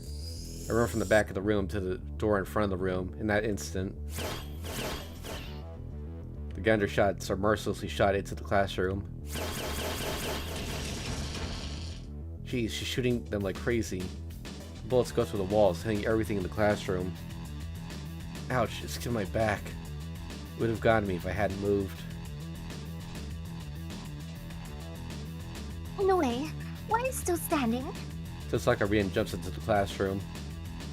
We're about 4 meters apart, in front and in the back of the classroom. We glare at each other. No, there's no time for that. I jump out into the hallway.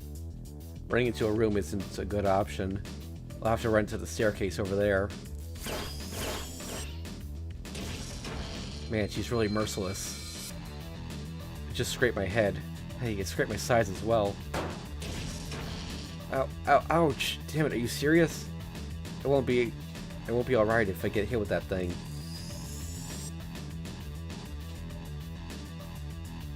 Of course not. Stop if you don't want to get hurt. I'll finish you off quickly if you do stop. The bullets fly through the hallway. Actually, the sounds are like those of real bullets. Wait, are you really shooting Gander shots? I can only hear murderous intent in that sound. Shut up. Don't run away. I'm getting irritated because my target's moving. Tosaka says as she fires. Man, this is like giving a knife hit to...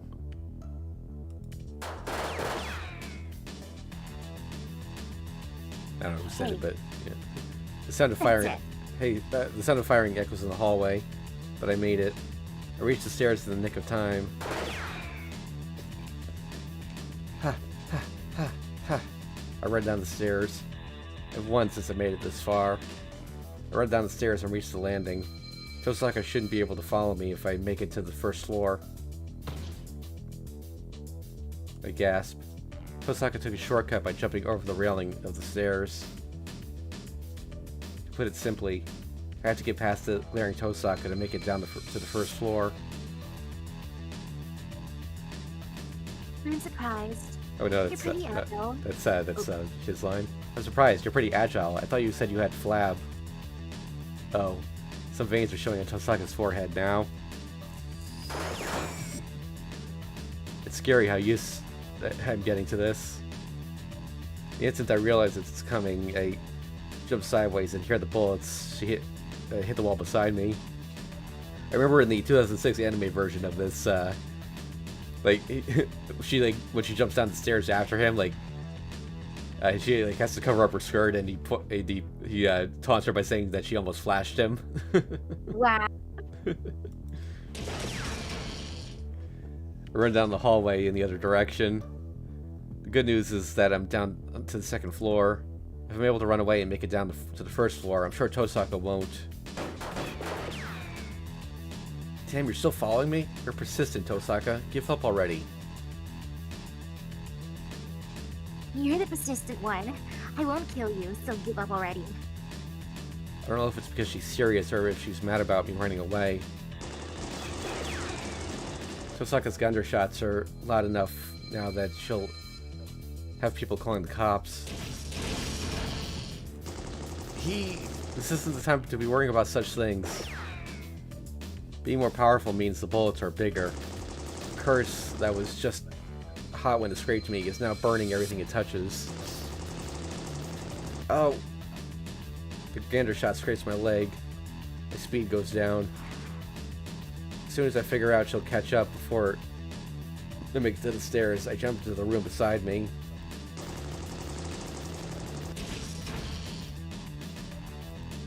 I go to the classroom and move to the window side. Well, what should I do? I should be able to jump down from the second floor. If I'm going to get shot at, I might as well try escaping from here.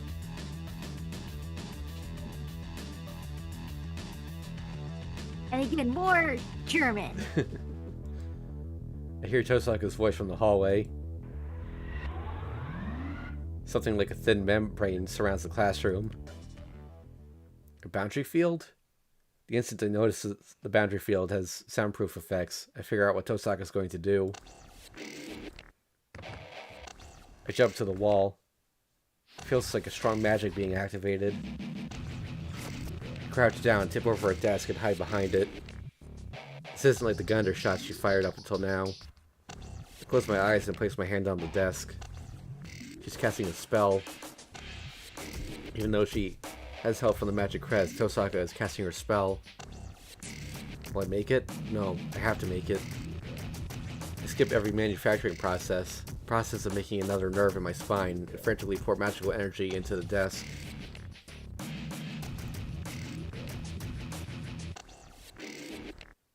And even more chanting. Trace on. Lights and sounds explode. It's an ordinary day after school. The ordinary classroom turns into a dance floor in an instant. Dancing desks. Comparing the bundles of magical energy aimed at the classroom to a pistol is an understatement. As it's shot without pause over a wide range, it's more like a machine gun. I don't know what kind of curse is in the magical energy, but it's strong enough to be visible to the human eye. As it has mass, it destroys everything it touches. The desks are running crazy like a person on fire. My eardrums are already screwed up from the sound of the dancing desks and the echoing bullets. This is more like a battlefield than a dance floor. I still don't see any cracks in the windows.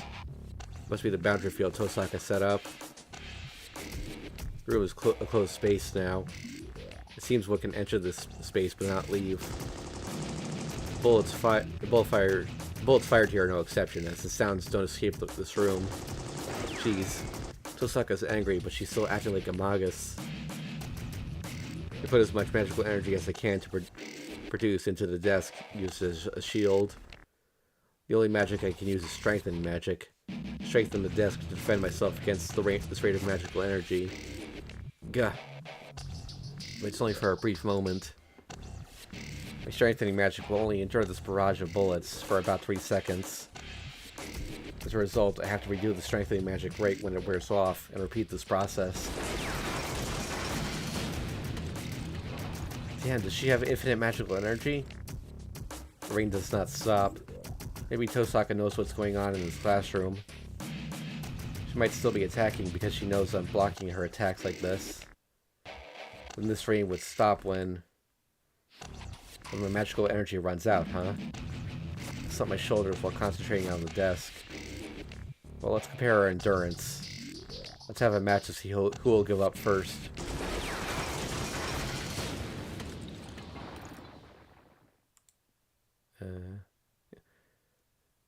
Is that him giving up? I give up. The match is decided in a flash. It feels like I've gotten knocked out 15 seconds into the first round. I'm not wounded, and I have lots of stamina left, but I can't do anything if my magical energy runs out. But man, look out from behind the desk. I can't see the classroom too well because of the smoke. I hear a sound. My hand bumps into something on the floor. It's the leg of a chair. She really did destroy this place.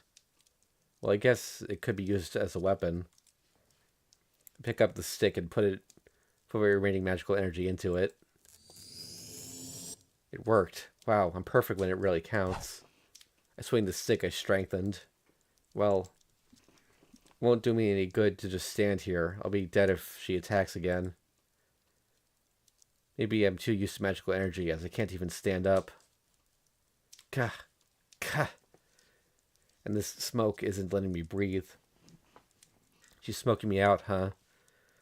She's got it all down. Tosaka is experienced in fighting. She'll just corner me if I stay here. I know she's waiting for me in the hallway, but I can't escape out the window because of the boundary field. Make up my mind and head to the hallway. My feet are still numb. I move the wreckage of desks and crawl into the smoke before me. And on the other side is...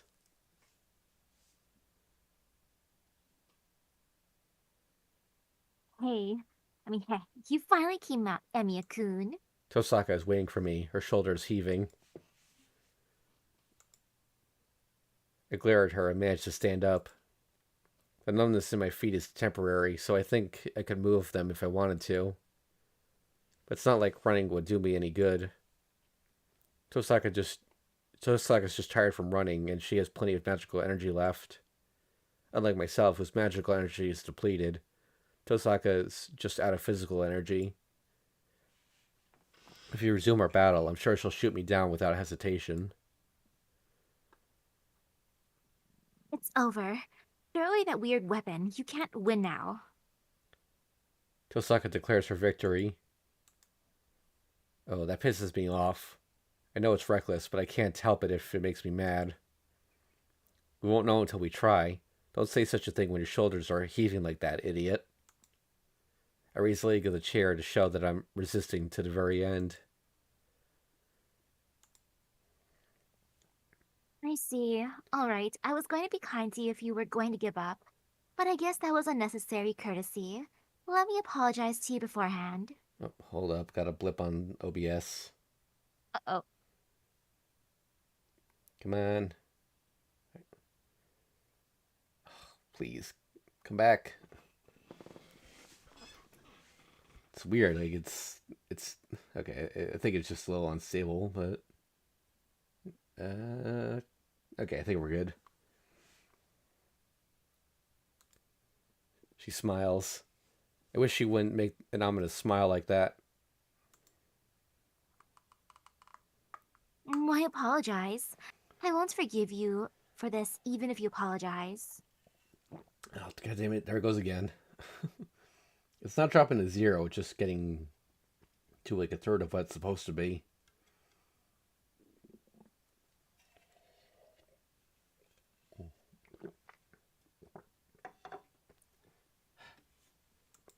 There.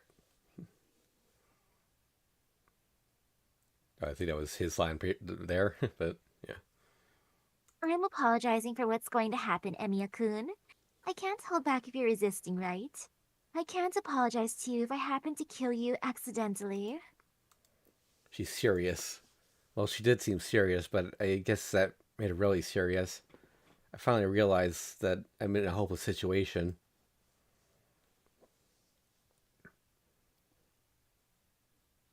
Oh, did you finally realize the situation you're in? I'm glad if you said something absent-minded, even in a situation like this. I mean, I would have done something. Ugh, what do you mean by something?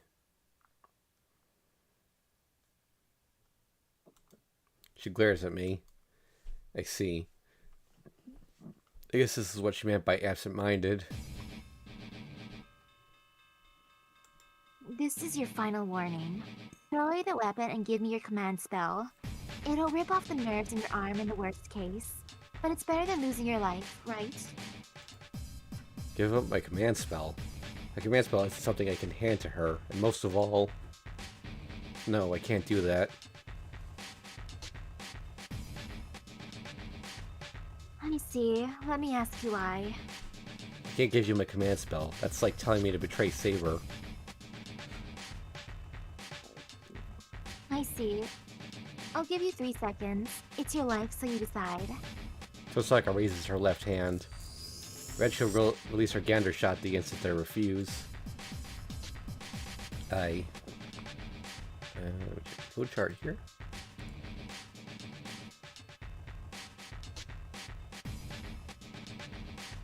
Okay, let's put save down. So if we select, can I admit defeat against Tosaka, that gives us a Rin point. But if I said, if I say can I give her my command spell, we lose a Rin point. So 3. What's your reply, Emiya-kun? we stare at each other. Did that scream come from below? Tosaka, that was... Scream. Instantly get up and start running.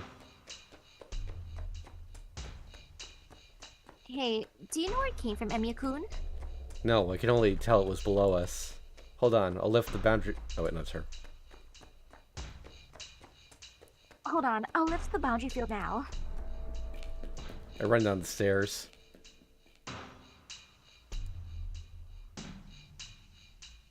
Hold on, it's dangerous to go by yourself. This isn't the time to be worrying. That scream was unusual. I know, that's why I'm telling you it's dangerous. We get down to the first floor. There's no one moving in the hallway. But there's only one class female student lying there. The student is collapsed in front of the emergency exit. Good, she's only unconscious. I check on the female student. She must be in the first year. She's unconscious, but I don't see any wounds, so she should be all right. You're wrong. She's so pale. Can't you tell that she's empty inside? Huh? Empty inside. She has had her magical energy, no, life energy to be, drained. This is about as bad, no, worse than the people who got attacked by Castor. She'll die if we let her be. Die, even though she doesn't have any wounds? Hey now, it's only natural for someone to die if they're empty inside, even if they don't have any external wounds. Hold on, I think I can do something with the stone I have. She searches her pocket. Thank God. It seems serious, but Tosaka seems to know how to cure her. Tosaka kneels down and looks at the female student. Her face looks serious. She tends to the female student while sweat forms on her forehead. What's going on? Serious face of hers. I think I saw it recently. Jeez, it's so annoying. Can you close the door, Emiya-kun? The wind's moving my hair. Huh? Okay. That emergency exit? Look at the opening emergency exit. Huh? Open? Come to think of it, we still haven't figured out why this girl is unconscious. She didn't do this herself, so somebody else must have attacked her. We ran here right after we heard the scream, so the emergency exit is the only place to get away from. Oh. Is it because I was looking at the emergency exit? I sensed something black being shot, and I... Watch out, Tosaka. I protect Tosaka with my right arm. Huh? What is that? You have a hole in your arm? Just like Tosaka said, a black dagger is piercing my right arm. Oh, we know that dagger. The thing lodged in between my wrist and my arm looks like a nail. No, it's too big to call it a nail. Something like a dagger is pierced through my arm. Why? No. You're bleeding so much. Doesn't it hurt? It hurts. It really hurts. But it hurts so much that I can't panic. But more than that, someone threw this at Tosaka's face. Please take care of her, Tosaka. I start running. I don't have time to wait for Tosaka's response. I squeeze the strength of the metal rod in my left hand and run out to the emergency exit.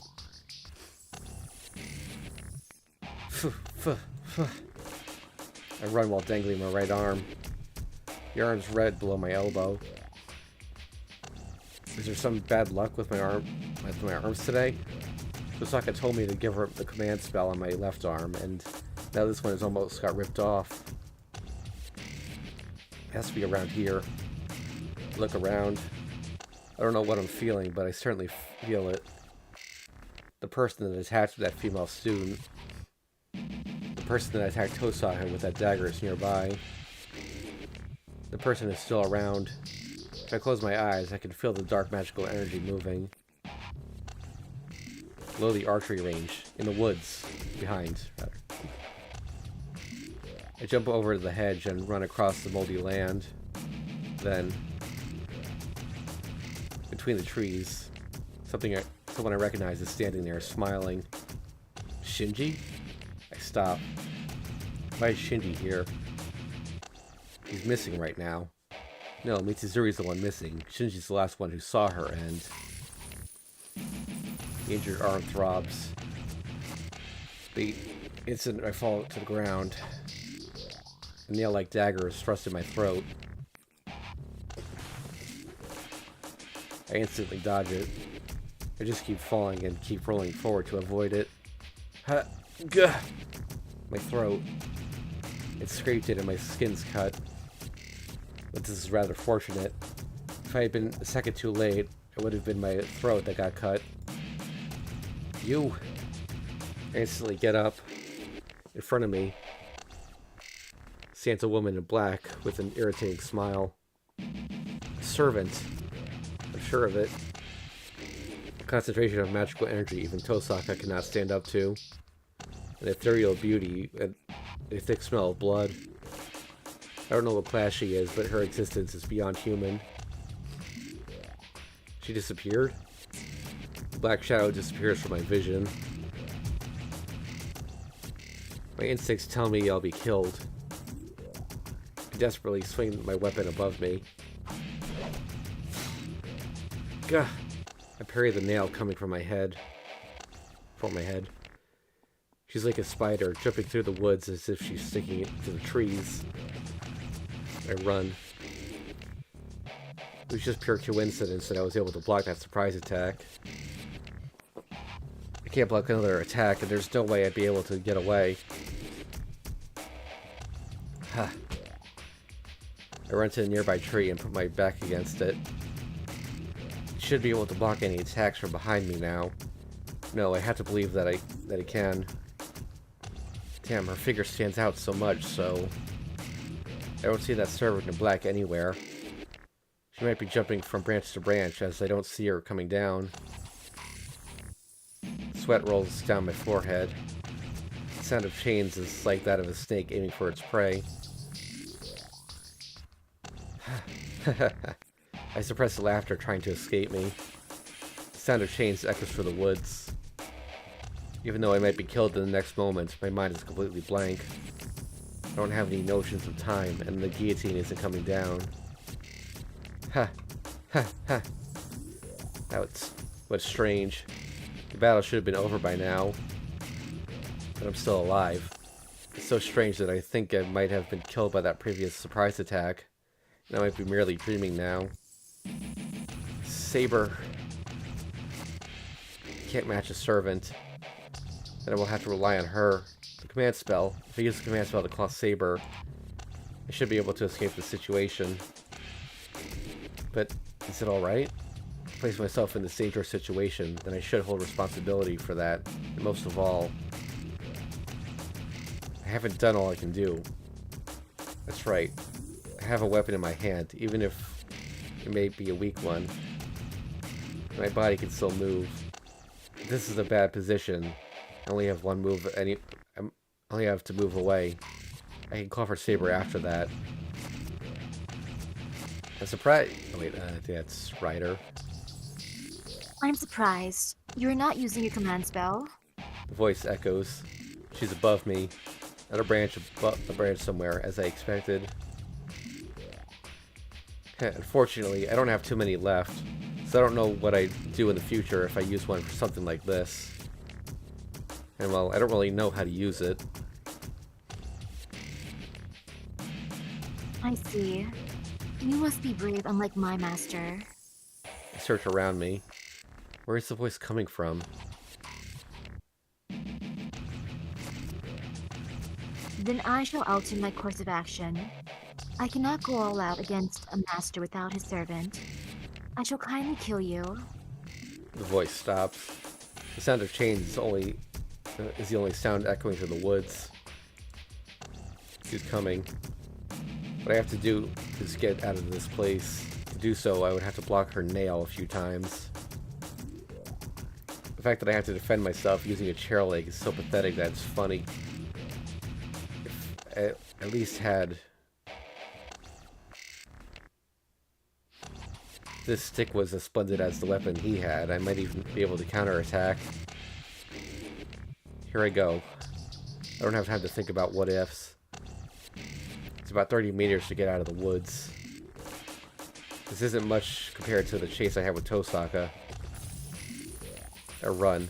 I ignore the annoying sound of chains and run frantically towards the exit. Fuh. I repel the attack from above. And then, using the weapon, I block the roundhouse kick executed by the servant. She's in front of me now. I repel her attacks. No way. The servant in black retreats. It's just a coincidence. The first surprise attack was blocked by coincidence. These attacks were also blocked by chance. I can't even see our movements. For me to stay alive in spite of that is nothing but pure luck. But a coincidence is something that can continue on like this? No. What if my assumptions are wrong in the first place? First attack. Surprise attack to my head. And Meishiro could not block such attacks. Cannot block them even by coincidence. You... The servant in black murmurs. Her irritated voice is rather surprisingly beautiful. Ha, you're no good. You're not as good as the other servants. I swing at the servant in front of me. The servant in black blocks my blow and jumps back. I can make it. There's nothing in my way now. The servant in black has retreated. Now all I have to do is get a few more meters and... No. That is as far as you go. You were already captured. Huh? My body falls. Rather, I'm being pulled back. My right arm hurts. The pierced arm is being pulled by some force. Do you still not understand? The thing in your arm is my nail. Your nail. That makes me realize the thing extending from her weapon. The annoying sound of chains. The sound of the chains moving. The sound of the binding chains that I haven't heard since I came out of the building. Crap. Reach out for my right hand with my left, but it's too late. The arm moves by itself and is lifted up. Gah! Ugh! My arm's about to be torn off. The nail in my right arm. The chain coming out of it dangles me in the air, using a branch as a fulcrum. Gah! Well, it seems you were saying something very interesting. Sergeant in Black approaches. I can't run away from or fight now that I'm suspended in midair. You said I am inferior to other servants? This is troubling. I cannot kill you until I correct the misunderstanding of yours. Well, you are a 3-star, and most of the others are 4 or 5. I'm like a sacrifice. It's like the one put the gallows in a Western movie. The nail-like dagger is raised. The servant in black licks the tip of it. Let me see. I shall take those mistaken eyes of yours. I shall take your remaining limbs afterwards. She jumps slightly and appears right in front of me, who's suspended 3 meters above the ground. The nail comes for me. My body still moves. I put a save down. Well, last time we fought Ryder, the Tiger Dojo said to use a command spell when given the option to, so let's do that. I can't match the servant. Then I should use my free hand and call for the one who can beat her. I don't know how to use it, but I've used it before, so there's no way I wouldn't be able to now. Please come, Saber.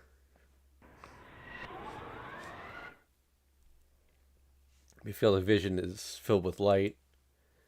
It might be the effect of the command spell as I feel pain in my left hand. I hear the splashing of blood. I feel pain from my left hand. Ah. When I open my eyes. Ah. I see that my left arm is cut from my elbow. Yeah. My throat goes crazy. The vocal organs appeal to me about the pain.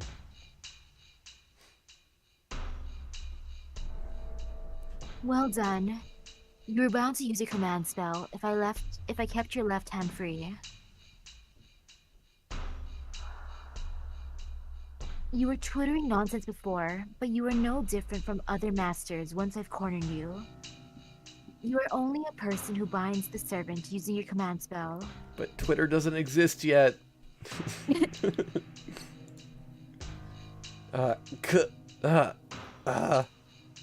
won't stop. The blood coming out of my left arm won't stop. Just no way it'll stop if there's a wound this big.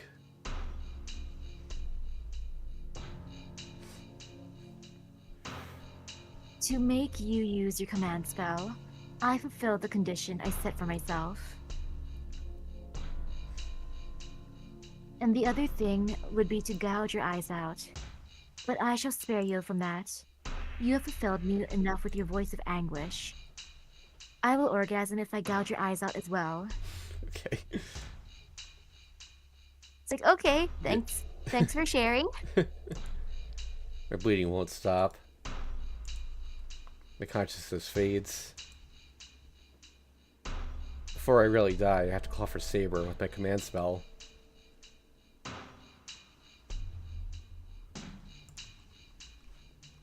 That is enough bleeding. I would have extracted your heart, but I shall restrain myself since you have put up a good fight.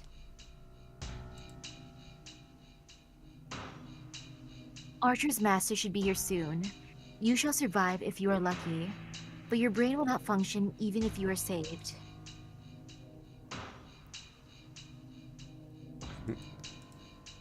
I don't feel any pain. I bleed with suspended in midair. Saber, I have to call Saber. Dead end. Thanks for the advice, Taiga.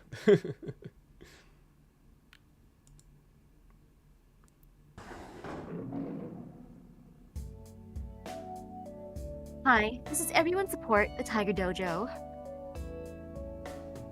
I don't feel like doing this. Snakes and spiders sure are scary. I don't get it. What's wrong with you today, Taiga? Well, I hate snakes. I hate spiders as well. I hate things that crawl in general. Wow, but snakes are in sake, and you like sake, right? Where did you get that wrong information? Anyway, snakes are bad, and she's a real witch to hang Shiro with the chain. I can see her master's character from how she's acting.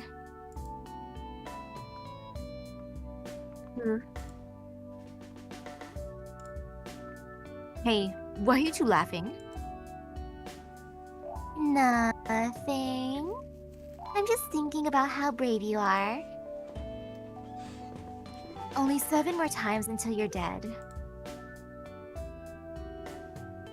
Gah! You two sure are close. And what do you mean by 7 more times until I'm dead? Who knows? I guess we can look forward to the 25th Tiger Dojo. So, what shall we do about the usual training? Dying? Master? I don't want to do it, but I will. Well, Shiro should do his best without using the command spell, that is all. What is that, Dying Master? That's not what you said before. You told us to go on and use the command spell. It can't be helped since there are only 2 left. And it looks like the Snake Woman is testing Shiro, so it's dangerous to take the easy way out. And don't call me Dying Master! Master, I'm beginning not to be able to tolerate this anymore.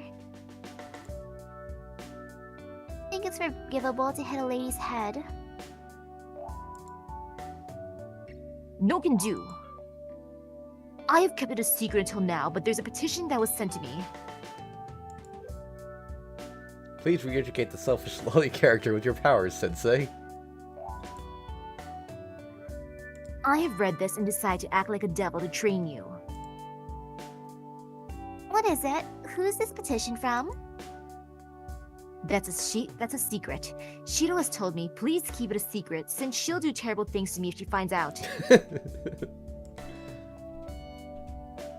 Oh, so the petition is from Shiro, huh? Crack! No, it's not! I'm not a secret agent. At the very least, please go easy on him. Of course. Geez, what should I do to Oni-chan the next time I see him? Well, everything's settled now. Please fight through the main story without seeing this devil child. So I just checked. The 25th Tiger Dojo is day 7 of the Heaven's Feel route, so it's going to be a while. Dang. Okay, let's finish this fight. Alright, so both of these remaining choices are good, so which one do you think we should go with? Let's see. I'm curious of what happened if he tries to fight. Alright, fight using my remaining left arm. I still have the weapon in my hand. I swing my arm while still suspended. She must have seen it coming. The servant in black avoids it midair. The death in front of me smiles. I swing my body desperately to avoid it, but it's useless. The servant mercilessly thrusts her nail in my eye, and she's shot from the side by numerous bright bullets. Ouch! I fall on the ground. Bullets cut the chain, and I hit my butt on the ground. The servant in black turns to her back. She jumps onto the branch and retreats like a beast. Are you alright, Emiya-kun? As soon as she runs up to me, she takes my hand. I have to stop the bleeding. Do you have anything to wrap around it? Oh, I have a handkerchief. It's probably clean since Sakura prepared it for me. It's not much better than mine, but it's better than nothing. We can make do with my towel and that. Tosaka takes my pulse and murmurs something like a spell. It must be styptic and painkiller, as my right hand feels a little bit better. Tosaka carefully pulls the handkerchief on my wound and wraps the towel around it. Seeing her like that reminds me. Tosaka is beautiful and a nice person. I was watching her from a distance, admiring her for being an honor student, until 3 days ago. As it turns out, her true personality is far from my imagination, but it's not like she was any different inside. My heart's pounding. Tosaka's a nice person, so she's so close to me, and she's so beautiful that I can forgive her for everything that happened until now. I can't think straight. Alright, I guess this is good for now. So, what was that? I tried to back you up since you were in trouble. You were in a terrible situation when I caught up with you. I don't know. I followed that person here, and I was attacked. I concisely tell her what happened. I decided not to say anything about seeing Shinji.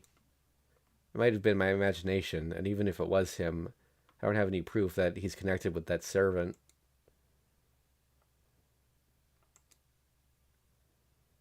Don't make a face like that.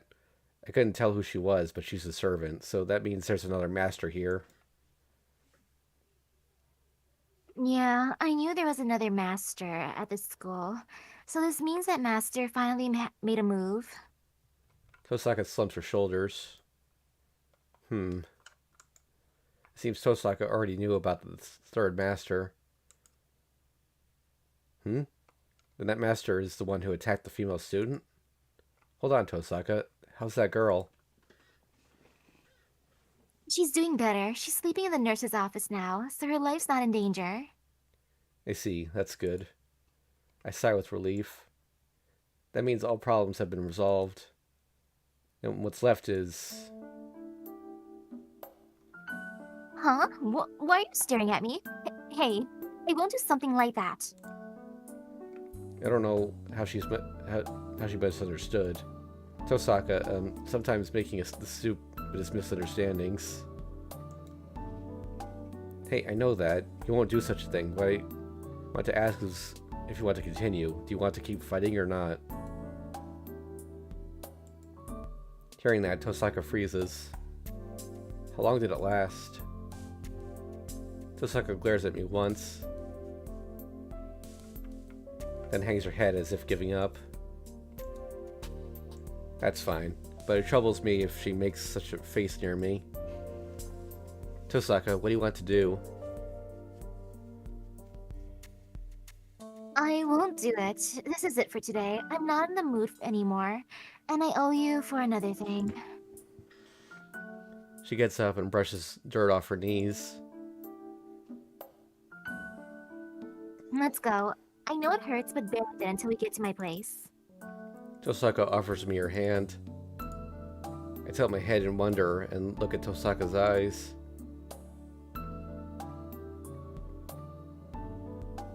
I'm saying we're going to my house.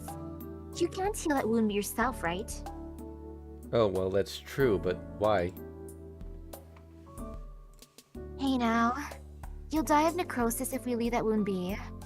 It'll be my fault if you lose your arm. Tosaka pulls at me as if telling me not to talk back. Huh? Huh? Wait. I don't get it at all. Alright, so I think we should probably call it here for today, because the rest of this day is actually pretty long. Okay. Alright, so thanks for watching, everyone. Now, Misaki, you're not going to be available next week, right? Let's see. Oh no, yeah, next week no, but this week is fine. The 22 and 23rd. The 22 and 23rd are okay, or? Yep, since I'm going on the 24th. Okay, yeah. Alright, so yeah, we'll be back next week on Saturday. Same usual time. Fate Grand Order's next event is starting tomorrow, so you can look forward to that. I might also do one more stream of Balan Wonderworld on Tuesday. For the YouTube viewers, that's over on my second channel. The game sucks, but I paid $8 for it. I'm gonna get my money's worth. Yeah, aside from that, we'll see you all next time. Bye.